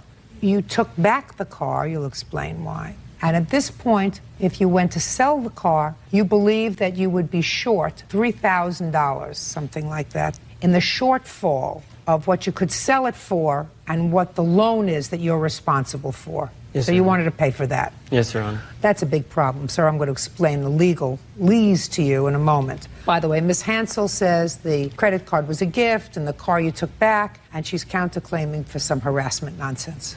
So I'll hear you in due course. When did you start dating the defendant? The defendant and I started dating about September 11th, Your Honor. About a week and a half before I left to Iraq, Your Honor. Is that when you met her? Yes. 2005, Your Honor. When did you give her the credit card? I gave her the credit card in February, Your Honor. And you were still in Iraq at that time. What did you do, mail it to her? Yes, I did, Your Honor. So far, is that correct?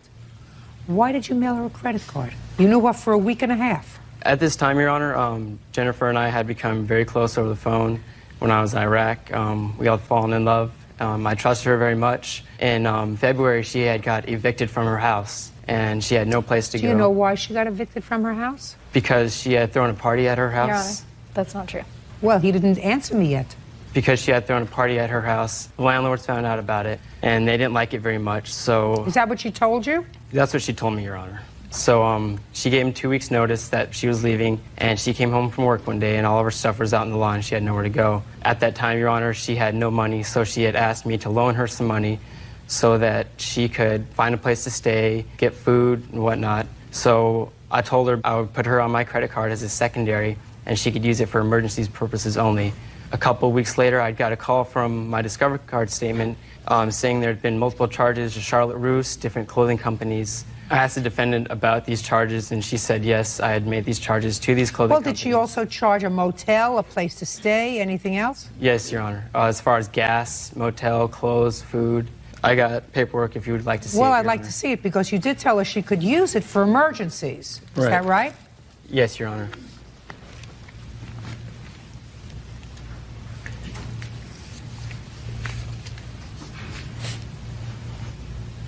You went to stay at a Best Western hotel? Yes. Albertsons certainly is food, Exxon is gas, Chevron is gas, and Taylor stores. You went shopping for clothes. I had a new job, and the clothes that I had did not fit the dress code. That's too bad. Did you ask him if you could use the credit card for clothes? Yes. And what did he say? He said it was fine. Is that right?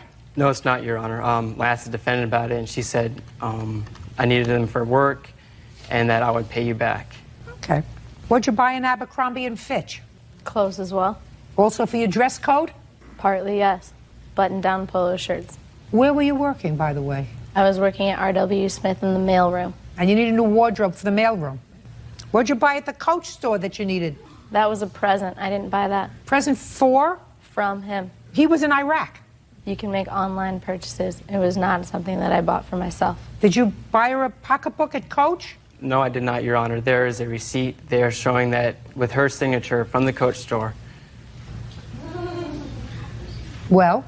It was a present from Connor Owen. You mean he called and ordered it, or you went and picked it out? What was the date?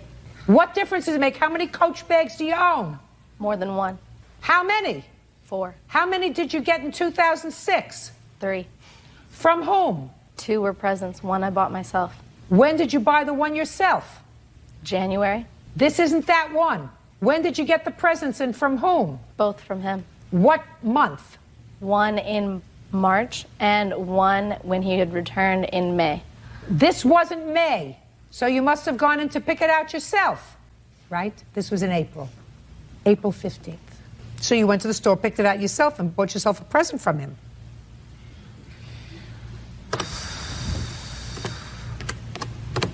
She really had a sucker. When in May did you return, sir? I returned April 12th, Your Honor. Did you tell her that she could use your credit card for an eye exam? No, I did not, Your Honor. Yes, he did. Why didn't you pay for your own eye exam? You're working. I didn't have insurance, and I didn't have enough money. This wasn't insurance. You paid for this on a credit card. That's not insurance. His credit card is not your insurance. That's why I needed the credit card, because I did not have insurance to pay for it, Your Honor. You had a job. A job pays you money. Why didn't you pay for your own eye exam? My job was not paying enough money to cover extra expenses. You mean like Coach pocketbooks? Judge Judy continues in a moment. Did she give you any money towards his credit card? No, she didn't, Your Honor. You know why? She was using me, Your Honor. She's a user. And later today, You buy a 16-year-old car, you do so at your own peril. Anybody with half a noodle understands that. real cases, real people. Judge Judy. Connor Owen says, while he was on duty in Iraq, ex-girlfriend Jennifer Hansel made unauthorized charges on his credit card. Jennifer is countersuing, claiming Connor is stalking her. Now, why didn't you take this credit card back from her, sir? I did not take it back because... Look at me! Yes, Your Honor. Now, you got back in April. Yes. And you've already gotten some bills. So you know that she's been abusing your credit card. At that time, I didn't, Your Honor, because my mailing address was being sent to Alaska, my home address. Listen, you already, according to you, got word from the credit card company that they were on alert because there were a lot of clothing purchases. Yes, Your Honor. This is when I was in Iraq. But then you came home from Iraq, sir. Yes, Your Honor. Why didn't you, the first thing you did, as soon as you came home, take the credit card away from her? Because when she said before that she would use it for emergencies only, I trusted her that she would. Mr. Owen, I don't believe you, sir. When did you become engaged? We were never engaged, Your Honor. Just a second. On April 12th, I returned from Iraq. Jen and I got engaged, and we were very happy. That's what you wrote in your complaint. My complaint, Your Honor? I never... That's not true. We were never engaged, Your Honor. Would you show this to him, please?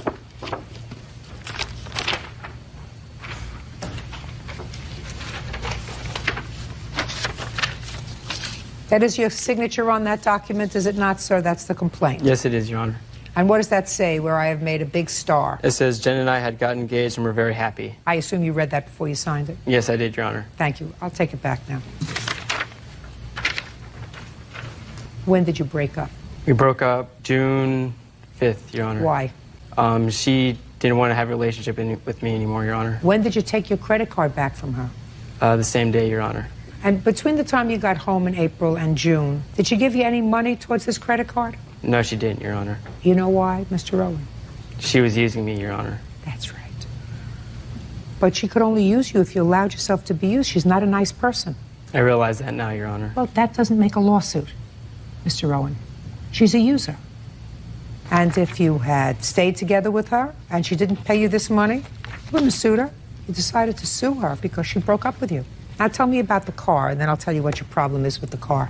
When I was in Iraq, Your Honor, she had a very unreliable car that was breaking down. I got back, and we went to South Bay Volkswagen to purchase her new Volkswagen Jetta. They would not approve it because her credit is not sufficient enough to have a vehicle. She can't pay for an eye exam. She can't pay for a new Jetta. Yes, Your Honor.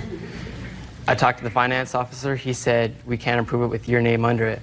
Jennifer and I had talked about it, and we had made a contract stating she was financially responsible for the vehicle. I had nothing to do with all finances. Did she make the payments? No, she didn't, Your Honor. So you took the car back? Yes, I did, Your Honor. Where is the car now? I'm trying to sell it right now, Your Honor. You can't anticipate, sir, in a lawsuit what you're going to get for your car. That means that I would have to speculate as to what you would get for the car. And we don't do anticipatory lawsuits in this country. Unfortunately, that means that what you have to do is you have to sell the car and then sue her for the difference. Then you have an actual damage. Right now, you only have a speculative damage with regard to the car. Now, who are you? I'm his mother. You didn't tell him good enough. Yeah. That's it. Took the car to a dealership yesterday. I don't care what you took the car to a dealership and what they told you, madam. That's hearsay. He has to sell the car, and then he has to sue her for the difference between what he got for the car and what's owed for the car. And if the court finds at that time that there was a contract that she did not fulfill, the court will enter a judgment against her. I suggest you do that. Okay. What? Your Honor, I'm also suing her for the down payment of the car and the first car payment. You can't do that, sir. You're in love. And because she disappointed you doesn't mean that you now can come back and sue her for all the things that you really gave her when you were in love. Now, if you were notified in Iraq that she was using this credit card for non-emergencies, somebody that you knew for 1 week before you went there, and you cut off your credit card and sued her for the things she had purchased, I would say, perfect. But what you did was you allowed her to continue to use that credit card even after you came home without taking it back from her, without calling up and canceling it and saying, listen, I love you, honey, and I want to be with you forever. But until we're married, you can't have my credit card. And I'm certainly not going to put down for a down payment on a car, for the first car payment for you, because you haven't paid me back what you owe me on the credit card. Right? Yes, Your Honor. That's a gift. Or stupidity. I don't know which one. Either one I don't deal with. Put your hand down, sir. Now, you have 30 seconds to tell me about your counterclaim, madam. My counterclaim is because of 3 instances of breaking and entering. I have 2 police reports to support that and repeated stalking. Time's running. Would you like to see the copies of the police No, reports? what you tell me? He broke into my house once after we had broken up, begging me to get back together. I said no. He left hastily. Broke in a second time for the same reason. Again, I said no, and he left again. And the 3rd incident was stalking and threats at my workplace. Well, tell me about the stalking and threats at your workplace. Stalking, he was seen at my workplace, waiting Did you see for him? me to come. Did you see No, him? my witness. Yeah, this witness? Yes. Step up. Your name? My name is Rachel, and I'm a witness. Rachel is a first name. My name is Miss Spence. Okay, where do you work? I work in the same mall as she does at Lens Crafters. Let me hear you. Well, I've seen him. I caught him stalking Miss Hansel right here during Stalking work. is a judicial determination. You saw him doing what? I saw him watching her while I was at work. Watching her from where? From behind, like, a corner. And? And it seemed kind of creepy to me, personally, which I thought was kind of weird, which is why I'm here. And how many times did you see him watching her? I've only seen him once. When was that? That was about a month ago. I'm not sure the exact date. In the month of? The month of May. Was I looking at you? No. The month of May? Correct. Well, in the month of May, they were still a couple, madam. They didn't break up until June. So maybe he was just waiting for her. Thank you. Can I have a seat? Judge Judy continues in a moment. Next time, pick more carefully. Not everything that has a pretty face is a nice person. And later today, If you wanted that she had full coverage on the car, you put it in the contract. I'm not a car dealer, Your Honor. I don't give a rat's two whether you're a car dealer or whether you repair antennas on... he was on duty in Iraq. Ex-girlfriend Jennifer Hansel made unauthorized charges on his credit card. Jennifer is countersuing, claiming Connor is stalking her. Okay. Did he ask for any money from you? Yes. When? He asked both times that he had broken into my house. And what did he say? He said, give me the money you owe me. And what did you say? How much? Mm-hmm. And each time it was a different random dollar amount. I asked him to explain to me what it was for, and I would be more than happy to pay him for it. Oh, well, now he's here to tell you. I'm waiting for the dollar amount and why. Well, let's start out by the fact that you acknowledge that he gave you this credit card because you called him and said, I have no place to stay. I'm broke. Can you help me for this emergency? And he gave you the credit card. And I want you to assume for the purpose of your answer, madam, that I don't buy your Ann Taylor or Abercrombie & Fitch purchases as necessaries. Do you understand? Yes. So how much do you think you owe him? I haven't even tried to total it up, so I'd feel uncomfortable giving you an exact dollar amount. Good. If I told you that the merchandise purchases that you made totaled $1,500, would that sound right to you? Yes. Good. Judgment for the plaintiff in the amount of $1,500. Next time, pick more carefully. Not everything that has a pretty face is a nice person. Yes, Your Honor. Do you understand? Yes, Your Honor. Counterclaims dismissed. That's all. Parties are excused. You may step out. At the time we were dating, I didn't think I was being taken advantage of because we were dating and the feelings we have for each other. But now that I look back on it, I do see it was stupid. I think his motivation was to get revenge for the fact that I don't want to be with him anymore. He's a nice guy. I have 5 boys. They're all nice. We've taught him to give to other people. I think he's a really nice guy, and it's a bummer that it didn't work out. Hopefully I can just move on and she can move on and go about her business. Suing her former roommate, Lulu Onawaka, for a rental deposit, moving costs, and lost wages. Miss McRae, you were looking for a room, and you rented a room in defendant's apartment. It didn't work out. You were unhappy. She was unhappy. You moved out. And now you want return of rent, deposit, moving costs, lost wages, and emotional distress. She also said, didn't work out. We didn't like each other. It just wasn't a good fit. So you were happy she left. That's either a yes or a no. You were happy she left. No, ma'am. You weren't happy you wanted her to stay. No, ma'am. Then you were happy she left. No, ma'am. I wasn't happy she left. Oh, let me see. Let's see. Okay, this is what you say. Brittany, that would be you. Yes. This is your answer. Was messy, played loud music, brought friends in. After that, I let her know we weren't a good fit and would not be renewing her lease. No. Now, that's what you said. We'll not be renewing the lease for the No, apartment. no. Doesn't matter. I just read you something. I read you your answer. Now, does that sound somebody that was happy with their roommate? I define happiness for myself. I've lived in co-living where I've had to live with people I do not like. What? And make it work is what I'm trying to say. So No. that wasn't the issue. The damage she's referring to was actually me attempting to change the locks on the door. Lock I was on the trying door. to change the lock because during my time away, all of my belongings.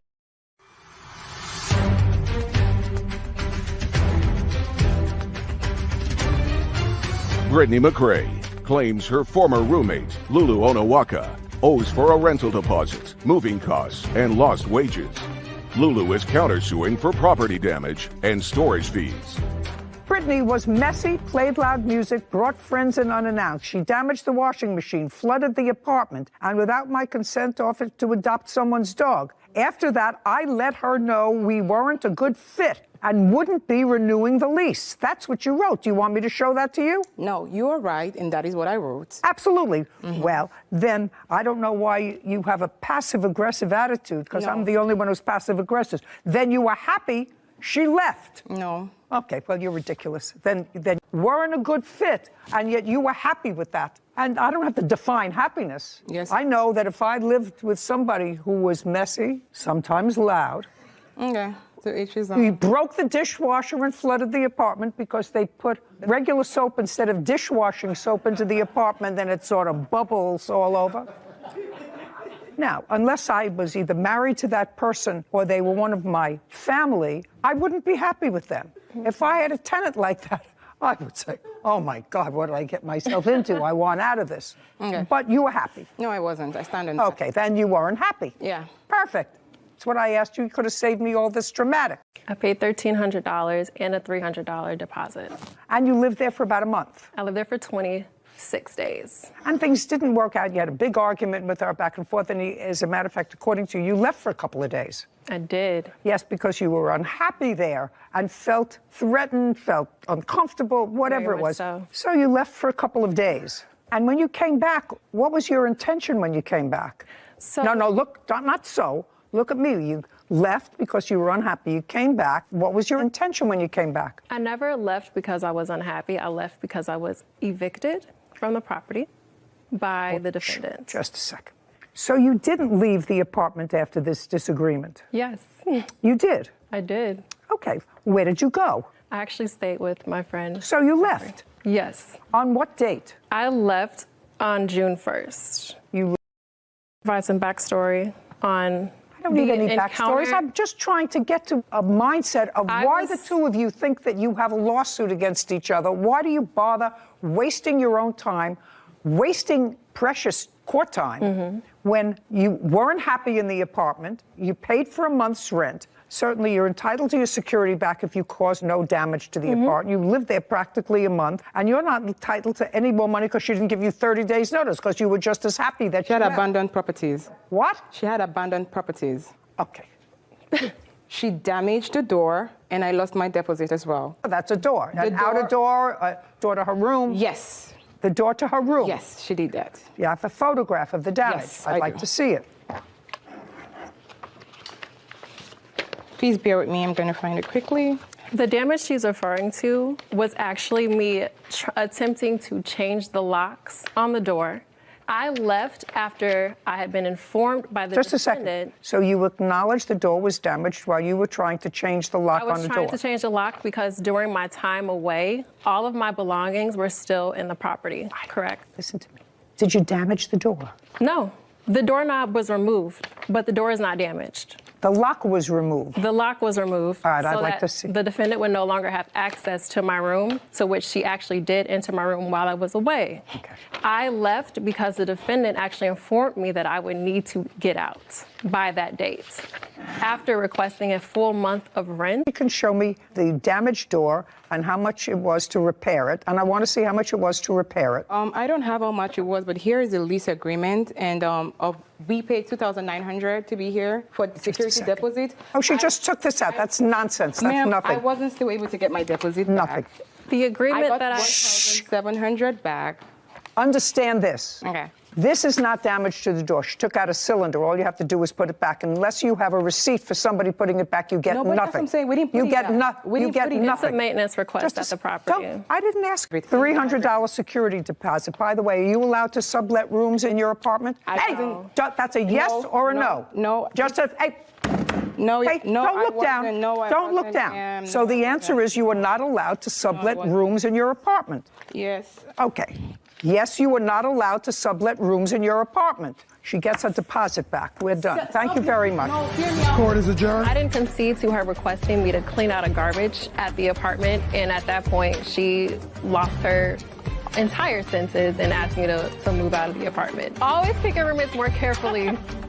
Okay, so I don't have anywhere to go really on this case except to suggest that people who feel good, look like they have a job, look as if life is otherwise okay for them, and they move into this rental situation, which is very difficult. I never could understand it, to move time schedules. I always thought that that was fraught with danger, and it keeps me in business here. But here you have two women that were both unhappy. You had an unhappy tenant, an unhappy landlord. You had a lease, but both of them were unhappy. It really didn't cost either of them anything. Plaintiff says she didn't get 30 days notice, so she should be compensated for $5,000 and her moving costs and storage fees, Yeah, some other things. It seemed like a wash to me when I read the papers. And to have your happiness after the end of constant struggle or battle with each other seemed like a win to me. But apparently it wasn't enough for them. Apparently not. Well, unfortunate. But she's entitled to a security deposit back. Business.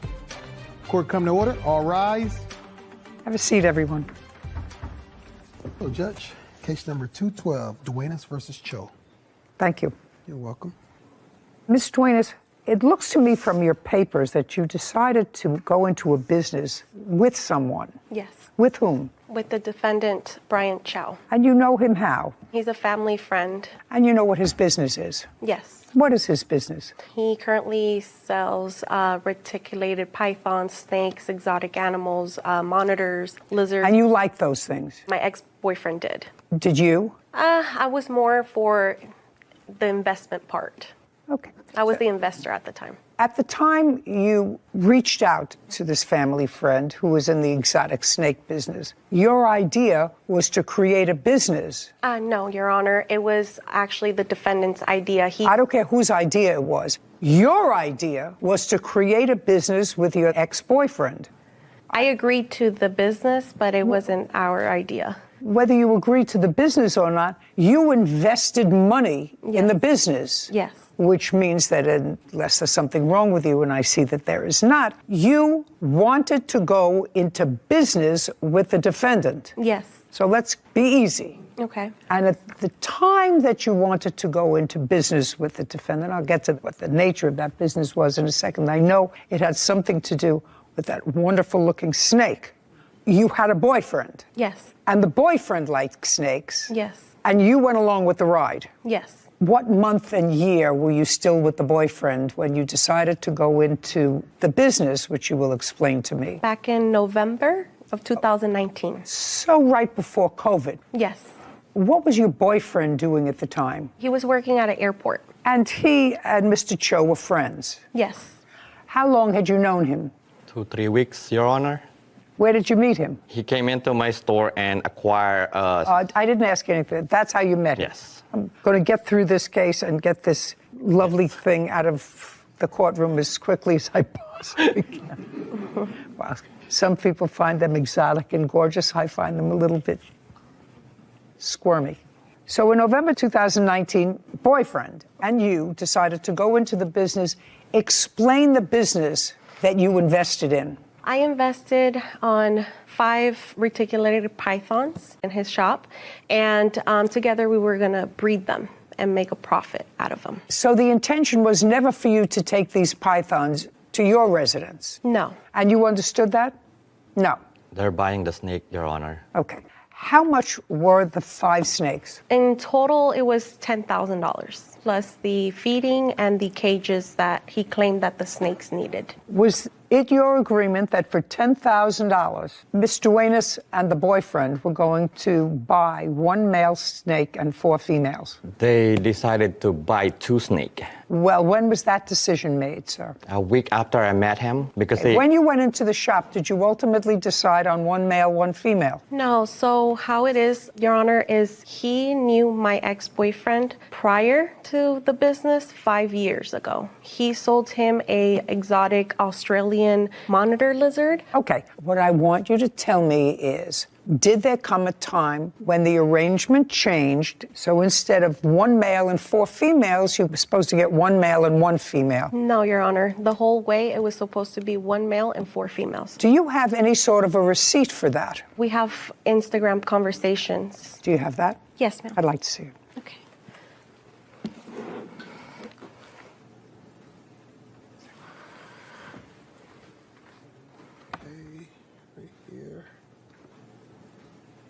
One male, 4 females. The guy's asking $15,000 for all, and then he says, I'll drop it to 12. Then somebody, I don't have 12 now. I just spent a lot on my monitor. Let's go the rest.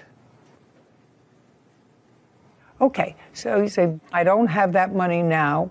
He says, I'm getting 16 lace monitors. You remember that discussion? And then that's a big investment for me right now.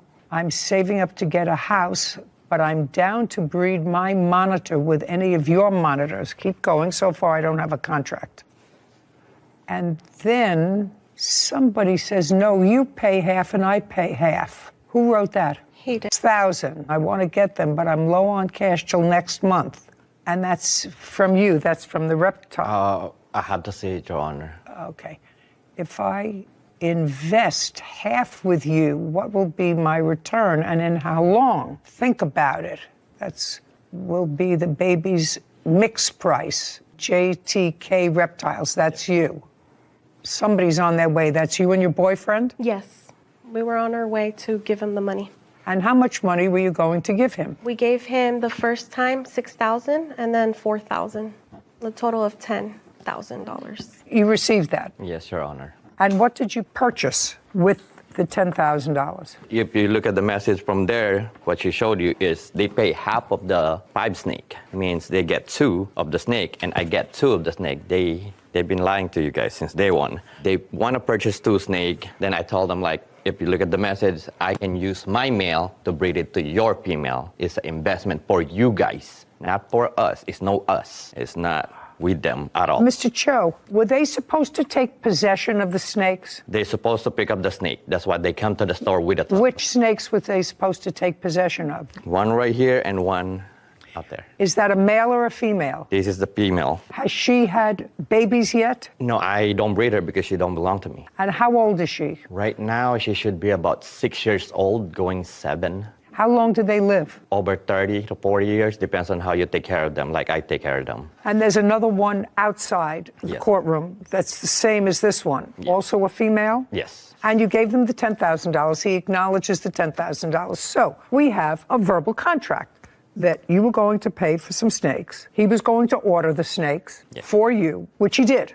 And that was accomplished, and the payment for the snakes was done on what date, the first payment? Approximately in November of 2019. And when was the next $4,000 payment? The same month, I would say like a week. Good. And when did you order the snakes, Mr. Chow? Right after I get yeah, because I cannot just acquire the animal without the payment. Okay, so now you've got the payment and you order the animals. Yes. On what date do they arrive? 2 days after, their FedEx delivered to my shop. And when did you notify the plaintiff that they were there? The day that they came, I tell them the snake. And the boyfriend? They arrived a week after I notify the boyfriend. Okay. Now, Ms. Duenas, a week later you went to the shop. And what happened when you went to the shop? Now he's got $10,000 and he's got 2 snakes. I just want to clarify, Your Honor, that we even gave him money for the tanks because here in the conversations it says that he can't continue having them in tubs. So he needs us to give him money to invest to buy the tanks to house the snakes. So our original plan was for him to keep the snakes because he has the shop. We, at the time, lived in an apartment. He was well aware of this, that we couldn't have big snakes in our apartment. He says no, you say yes. I'm not sure how I can resolve that. I'm trying to simplify this contract. Cassandra Duenas claims exotic pet store owner Brian Chow owes her money for a snake breeding business. Brian says Cassandra changed her mind about the business after he purchased the snakes. Okay, part of the contract was fulfilled because you paid him. Then he ordered the snakes. Second part was fulfilled. I want you to tell me what happened when you went to see the snakes. You say to see them. He says to pick them up a week later. So when we went to the shop, Who led us to Who went? My ex-boyfriend and I. What led us to there is because after he obtained the snakes, he was not reaching out back to us. He was Just a week later. Yes. You went to the shop. Mm-hmm. He notified you that the snakes were there. Mm-hmm. There's no question about that. Now, you went to the shop for what purpose? Because he switched it and then he said it was 2 snakes when originally the plan was 1 male and 4 females. That 1 male was going to breed with the 4. So right out the back, he lied to us what our agreement was here, that he clearly texted us and said 4 males and 1 female. So it was 5 snakes. So we went to the shop. But there was a problem there with pricing. In the Instagram messages, a suggestion, because some of the texts were unavailable. He said originally they were $15,000. Mm-hmm. And then there was some discussion of $12,000. And then there was some discussion of $6,000. He says he'll pay half and you pay half. And you were always supposed to give them the snakes. Why would you pay half? Then they get the 2 of the snake and I get the 2 of the other snake. It's 5 of them. And the one that we're gonna pretty much, they can have it if they want it, or I can use it when I need it. You mean the male? Yes. So that was the business. Anyway, you went there and what happened? So I went in recording. My ex-boyfriend told me, hey, record. Don't tell me what your ex-boyfriend told you. Okay. Just tell me you went in and what happened. We went in there and we asked him, hey, we agreed on 5 snakes. Now you switched up and you said now it's 2 snakes. First you told us it was $15,000, then $12,000. You were playing games with us the whole time. And at this point, after a week later that he said that he got the snakes, then he told us it was 2 snakes. At that point, we were upset because we had planned and we had counted with 5 snakes. That's why we gave him that ridiculous amount of money. And basically, we didn't want nothing else to do with him. We wanted our money back. And that's what we went for, our money back. Just a second. Yes. So you walked in wanting your money back? Yes. Do you have any text messages, Instagram messages, suggesting that before you got there, you had said to him, we changed our mind, we don't want to be in business with you, we want our money back? No. Nothing? No. He wasn't reaching out. Sorry, Your Honor. He wasn't reaching out to us. He was sending him video calls. He was calling him through text message, my ex-boyfriend. I don't care. You paid the money. He got snakes. The question is, you think there's supposed to be more than 2? He says 2. More money. So the ultimate agreement was for 2. So what happened when you went there? You're there with your boyfriend. Yes. And you say, I want my money back. Mm-hmm. And he says, I don't have the money here. I have 2 snakes here. Are you telling me that he didn't call you and say your snakes are in? Is that what you're suggesting? Do you have an invoice for these snakes, Mr. Chow? Yes, Your Honor. I'd like to see the invoice for the snakes. By the way, your boyfriend has other of these exotic creatures. Is that right? To the people that I get them.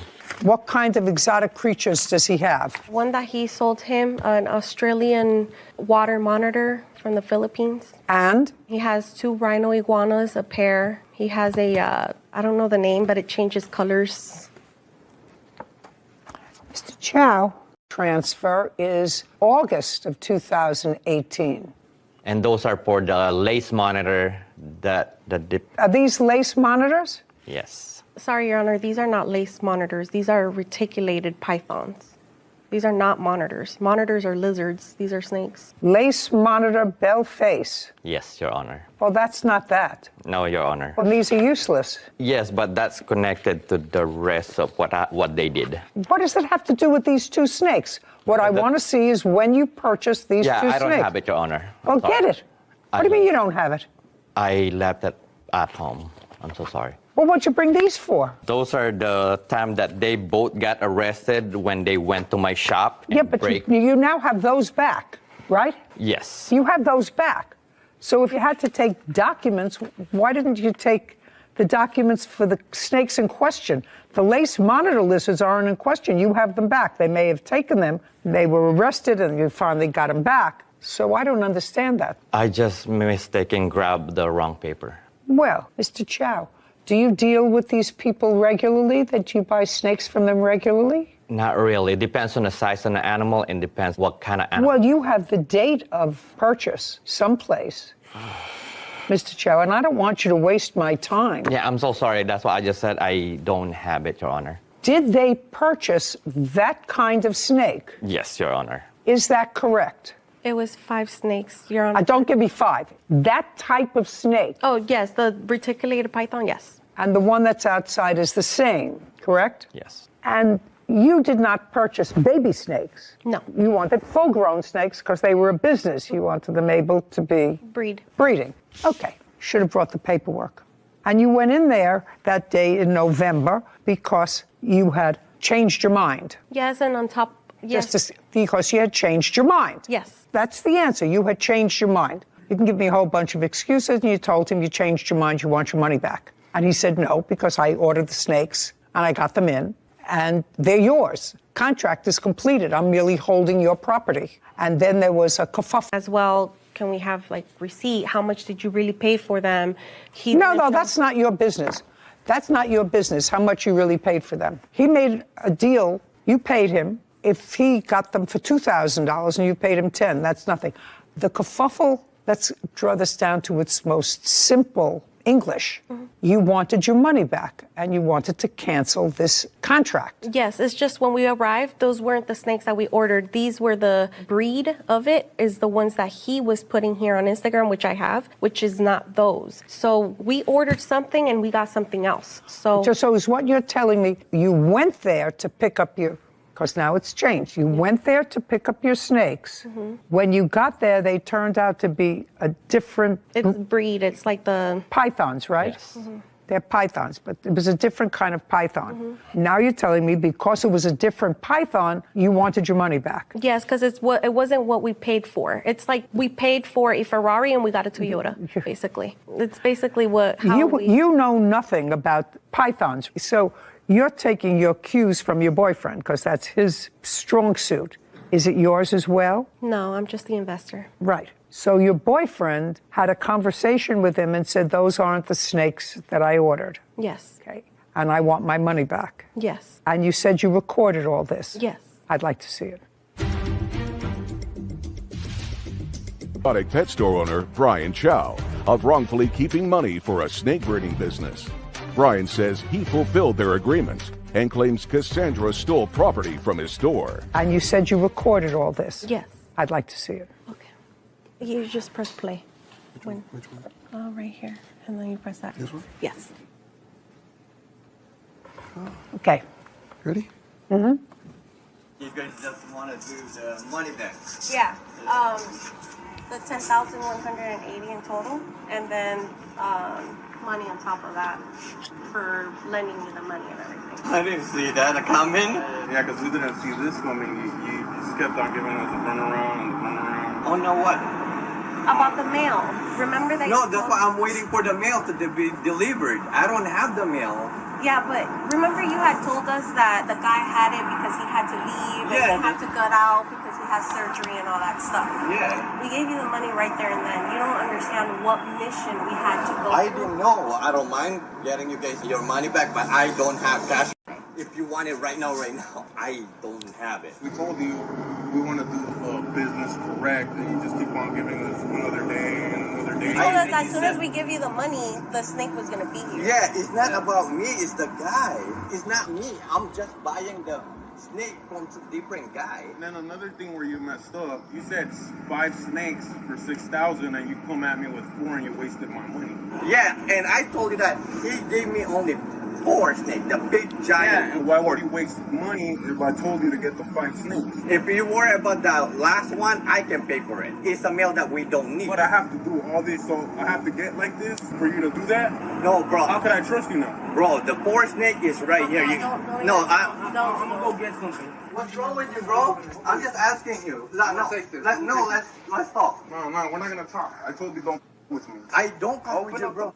Dog. Why? What's that's wrong? Because we gave you a lot of money. We're talking about over $10,000, and you're just giving us the runaround. First, you told us 5 snakes. This is what we can do. I'll take it. And when you get the money, I'll give it back. Yeah, female too. Oh, no. Oh, no? All right, well. Come on, bro. You're looking at a 15 grand. I told you don't play with me. I don't play with you. You don't even have the money right now. Open them up, man. I got the half of the money. Open them up. I'm trying to talk to you, bro. No, there's no more talking because we gave you the money right here and then. That's unprofessional. You're trying to scam us, and you don't do that to people like that. I didn't. How did I scam you? Before I open it. You're telling me that you don't have the money. I have half of the money because I'm waiting for the snake. Bro, if you guys gonna get arrested. There's no arrested. We're just getting what you took from us. Over $10,000. I'm trying to talk to you. $10,000. You're gonna open it. I'm trying to. No, we try to talk to you. You're telling us you're gonna have the money. I have everything in video. I don't care. You can record me, bro. Alright, so are you gonna You open don't it? play with people's money. You can call You owe whoever me you over want. $15,000. This is 15 grand. We don't care. Can you call a cop, please? No. Alright, watch out. Back away. I told you, don't play with my money. What are you doing? What do you mean? He owes me money. I don't care. He owes us money. He owes us money. He owes us money. They're gonna deal with the police. Now I'll play that video, please.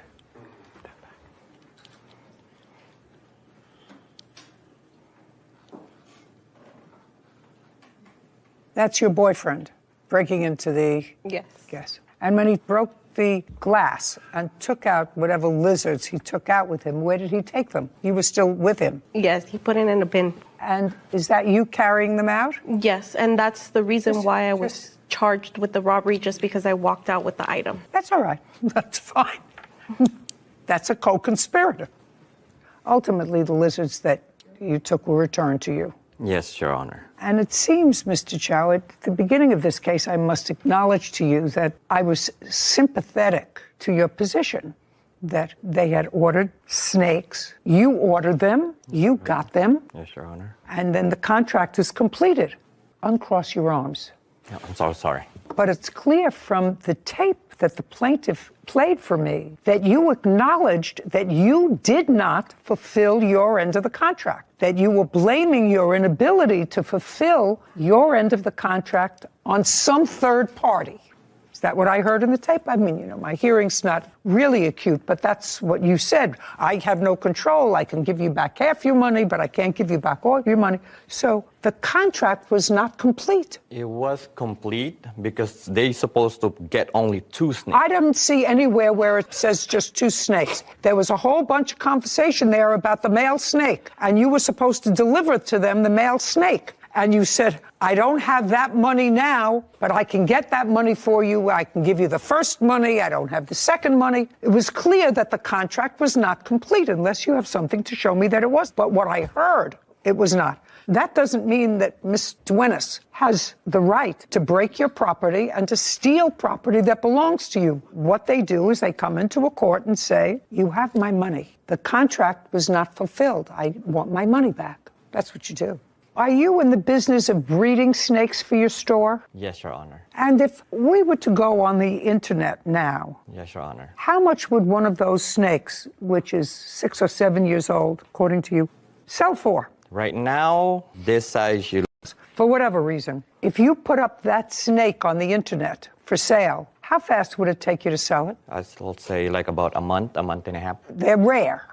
Yes. Is that right? That's what you're saying. It's rare and is just not a lot of people will acquire that much money. Even though they can sell the babies. And how many babies do they have? In a year, they can do from 30 to 50. And each one of the 30 to 50, you can sell for $3,500. Yes. I suggest you do that. She gets her $10,000 back. Judgment for the plaintiff in the amount of $10,000. We're finished. Thank you very much. This court is adjourned.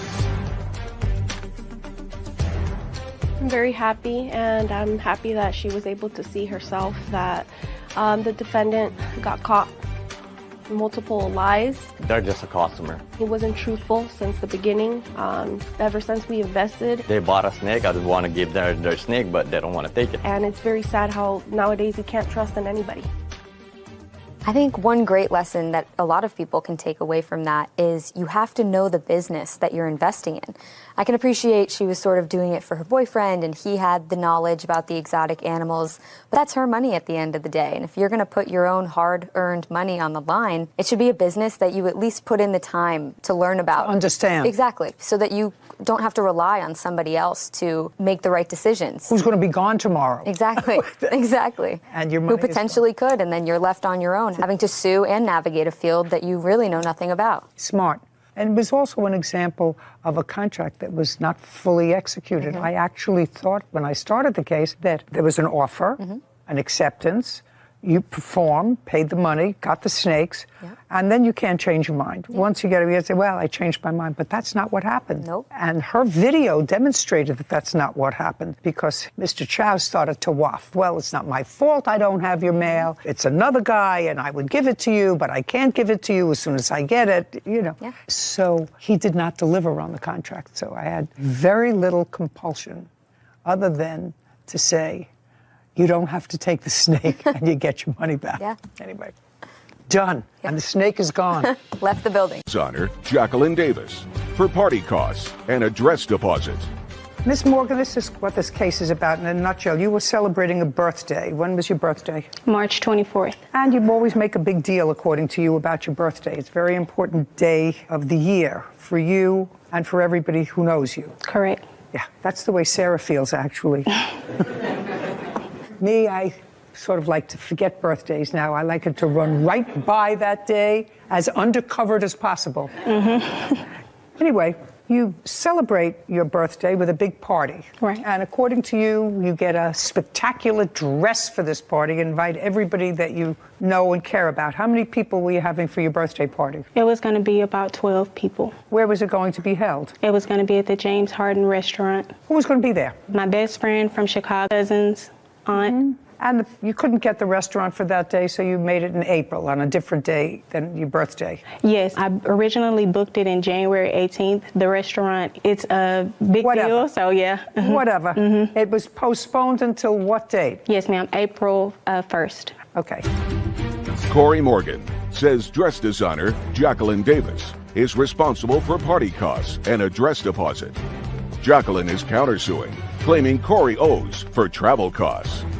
And you Tax preparer, I understand. Is that right? Yes, ma'am. So she's busy. So she makes clothes. She's a tax preparer in season. You made arrangements with her to make your dress, and she was going to make your dress at the cost of $300. According to you, you didn't get your dress in time. It was never fitted at all after your initial measurements were taken. Is that correct? Yes. And since you didn't have the dress for your dinner, you had a terrible birthday, you canceled your birthday, and you want her to pay for the dinner. Yes. Just the build up. That's Miss Morgan. How old are you? I just made 35, so it was the build up leading to it. So if you turn 35, I'm a lot older.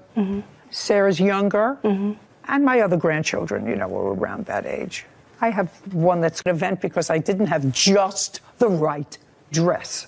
I mean, it's not as if a bride is canceling her wedding because she didn't have a wedding dress to wear. Of course, if you want to get married badly enough, you put a sack over your head with a tie and you walk down the aisle. But you don't cancel the wedding. So you want her to pay for the deposit that you made on the dress. Yeah, it was. And another $1,000 or more because you didn't have a nice party. So originally when I booked it, it was for April 1st. When I tried to rebook it because she told me at the last minute that she was not going to be able to do the dress, which was the week of. She's not going to pay you for the party. You should have worn something else for the party. Believe me, your best friend from Chicago, your mother and your father would not have cared if you wore that dress or any other dress. You should not be out a penny. I was out of penny. Well, you were out $150. You gave her $150. Is that right? Yes, Your Honor. Okay. I gave it back to her. I sent her a refund. Oh, you did send her a refund? Yes. Did you? Just a second. Up. When did you send her a refund, Miss Davis? I sent her a refund on March 29th. She requested a refund on March 28th, and I sent it directly to her. To her on March 29th? Yes. How did you send it? By check or? She sent me the money via Cash App, and I returned it via Cash App. Do you have verification of that? Yes, I do. And she kept that money? Yes. Is that correct, Miss Morgan? $150, and she sent me $105 back, but she sent it the week of my event. So I don't care the week of your event. Did you send her $105 or? I did. Why? Because I was charged a fee with Cash App, and also there were additional items that were purchased that I told her about that I deducted from that. You can't deduct anything from that. And you can't even deduct the fee from Cash App because what it cost her was more than $150 then to send it to you, right? Right. Right. So why should you send her less? Because I previously explained to her that I needed to order stone. It wasn't done. Not even according to you was it done. She hadn't had a fitting on it. The problem is you gave her money, and you should have sent her exactly what it is that she sent you because you didn't fulfill your end of the contract. A day before the party is not time to say it's 95% ready. Okay. She has to give you $145.88, which is exactly what she received. Am I correct that that's what she said? That is what she said. $145.88? Okay. She doesn't pay you for your disappointment, for your sorrow, for your party costs, or anything else, just for my own information, because that's my judgment. Did you spend your birthday with your mother and father? That's either yes or no. No, ma'am. Who did you spend your birthday with? My boyfriend. Oh, was he invited to the other party? The dinner, yes, but I had to cancel the dinner. No, I'm just asking. Yes. You didn't have to cancel the dinner because you didn't have a dress. That's what I'm trying to get to you. You could have gone to your dinner in that dress. I know, it's silly, and it's a little bit immature. Because I purchased shoes, my nails, everything was accustomed to the dress. So when she didn't deliver the dress, everything was already in black and silver. I did not have a chance to go look for anything because it was the week of. Oh, yes, of course you did. Of course you did, black and silver. You put on black pants, black top, and you put on silver around your neck. We're done here. Don't be ridiculous, Miss Morgan. You have to grow up a little. You have to give her back her money. Don't disappoint people. I mean, I know it's busy. It's tax time. You said to her, I'm busy. I'm working on things for the Oscars. You can't disappoint somebody. This court is adjourned. I'm not happy about it just because I'd already given her a refund. I'm happy with the decision. It was pretty much principle for me. She was very unprofessional. And given from the beginning, I worked with her. And she didn't respect my time, and she canceled on me at the last minute. And she waited to the last minute and canceled the order. So she canceled at the last minute because she didn't have the dress ready to begin with. Everything was really on her, but she put it on me because she was unhappy with how she chose to deal with the whole situation. We'll be getting another dress with my original person that I was going to go to. Absolutely not. But from now on, I definitely will be going with who I know. Will not work with the plaintiff again. So I remember seeing through COVID, a lot of wedding dress shops closing down and the stress of many of them canceled their wedding because they didn't have the right dress. I think that one of the life's lessons is as you get older, you have to prioritize the importance of things. True. Spending time with friends, family, out of town, coming for your birthday. I couldn't imagine canceling an event just because you didn't have the right outfit. dress. Because you didn't have the right dress. So I think that there's a lot of growing up to do, maybe a little less narcissism, because it would seem to me spending time with your boyfriend, your mother, your father, your best friend from Chicago is more important than having the right dress to fit your nails and your shoes. Xin chào mọi người, chào mừng mọi người đã quay trở lại với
you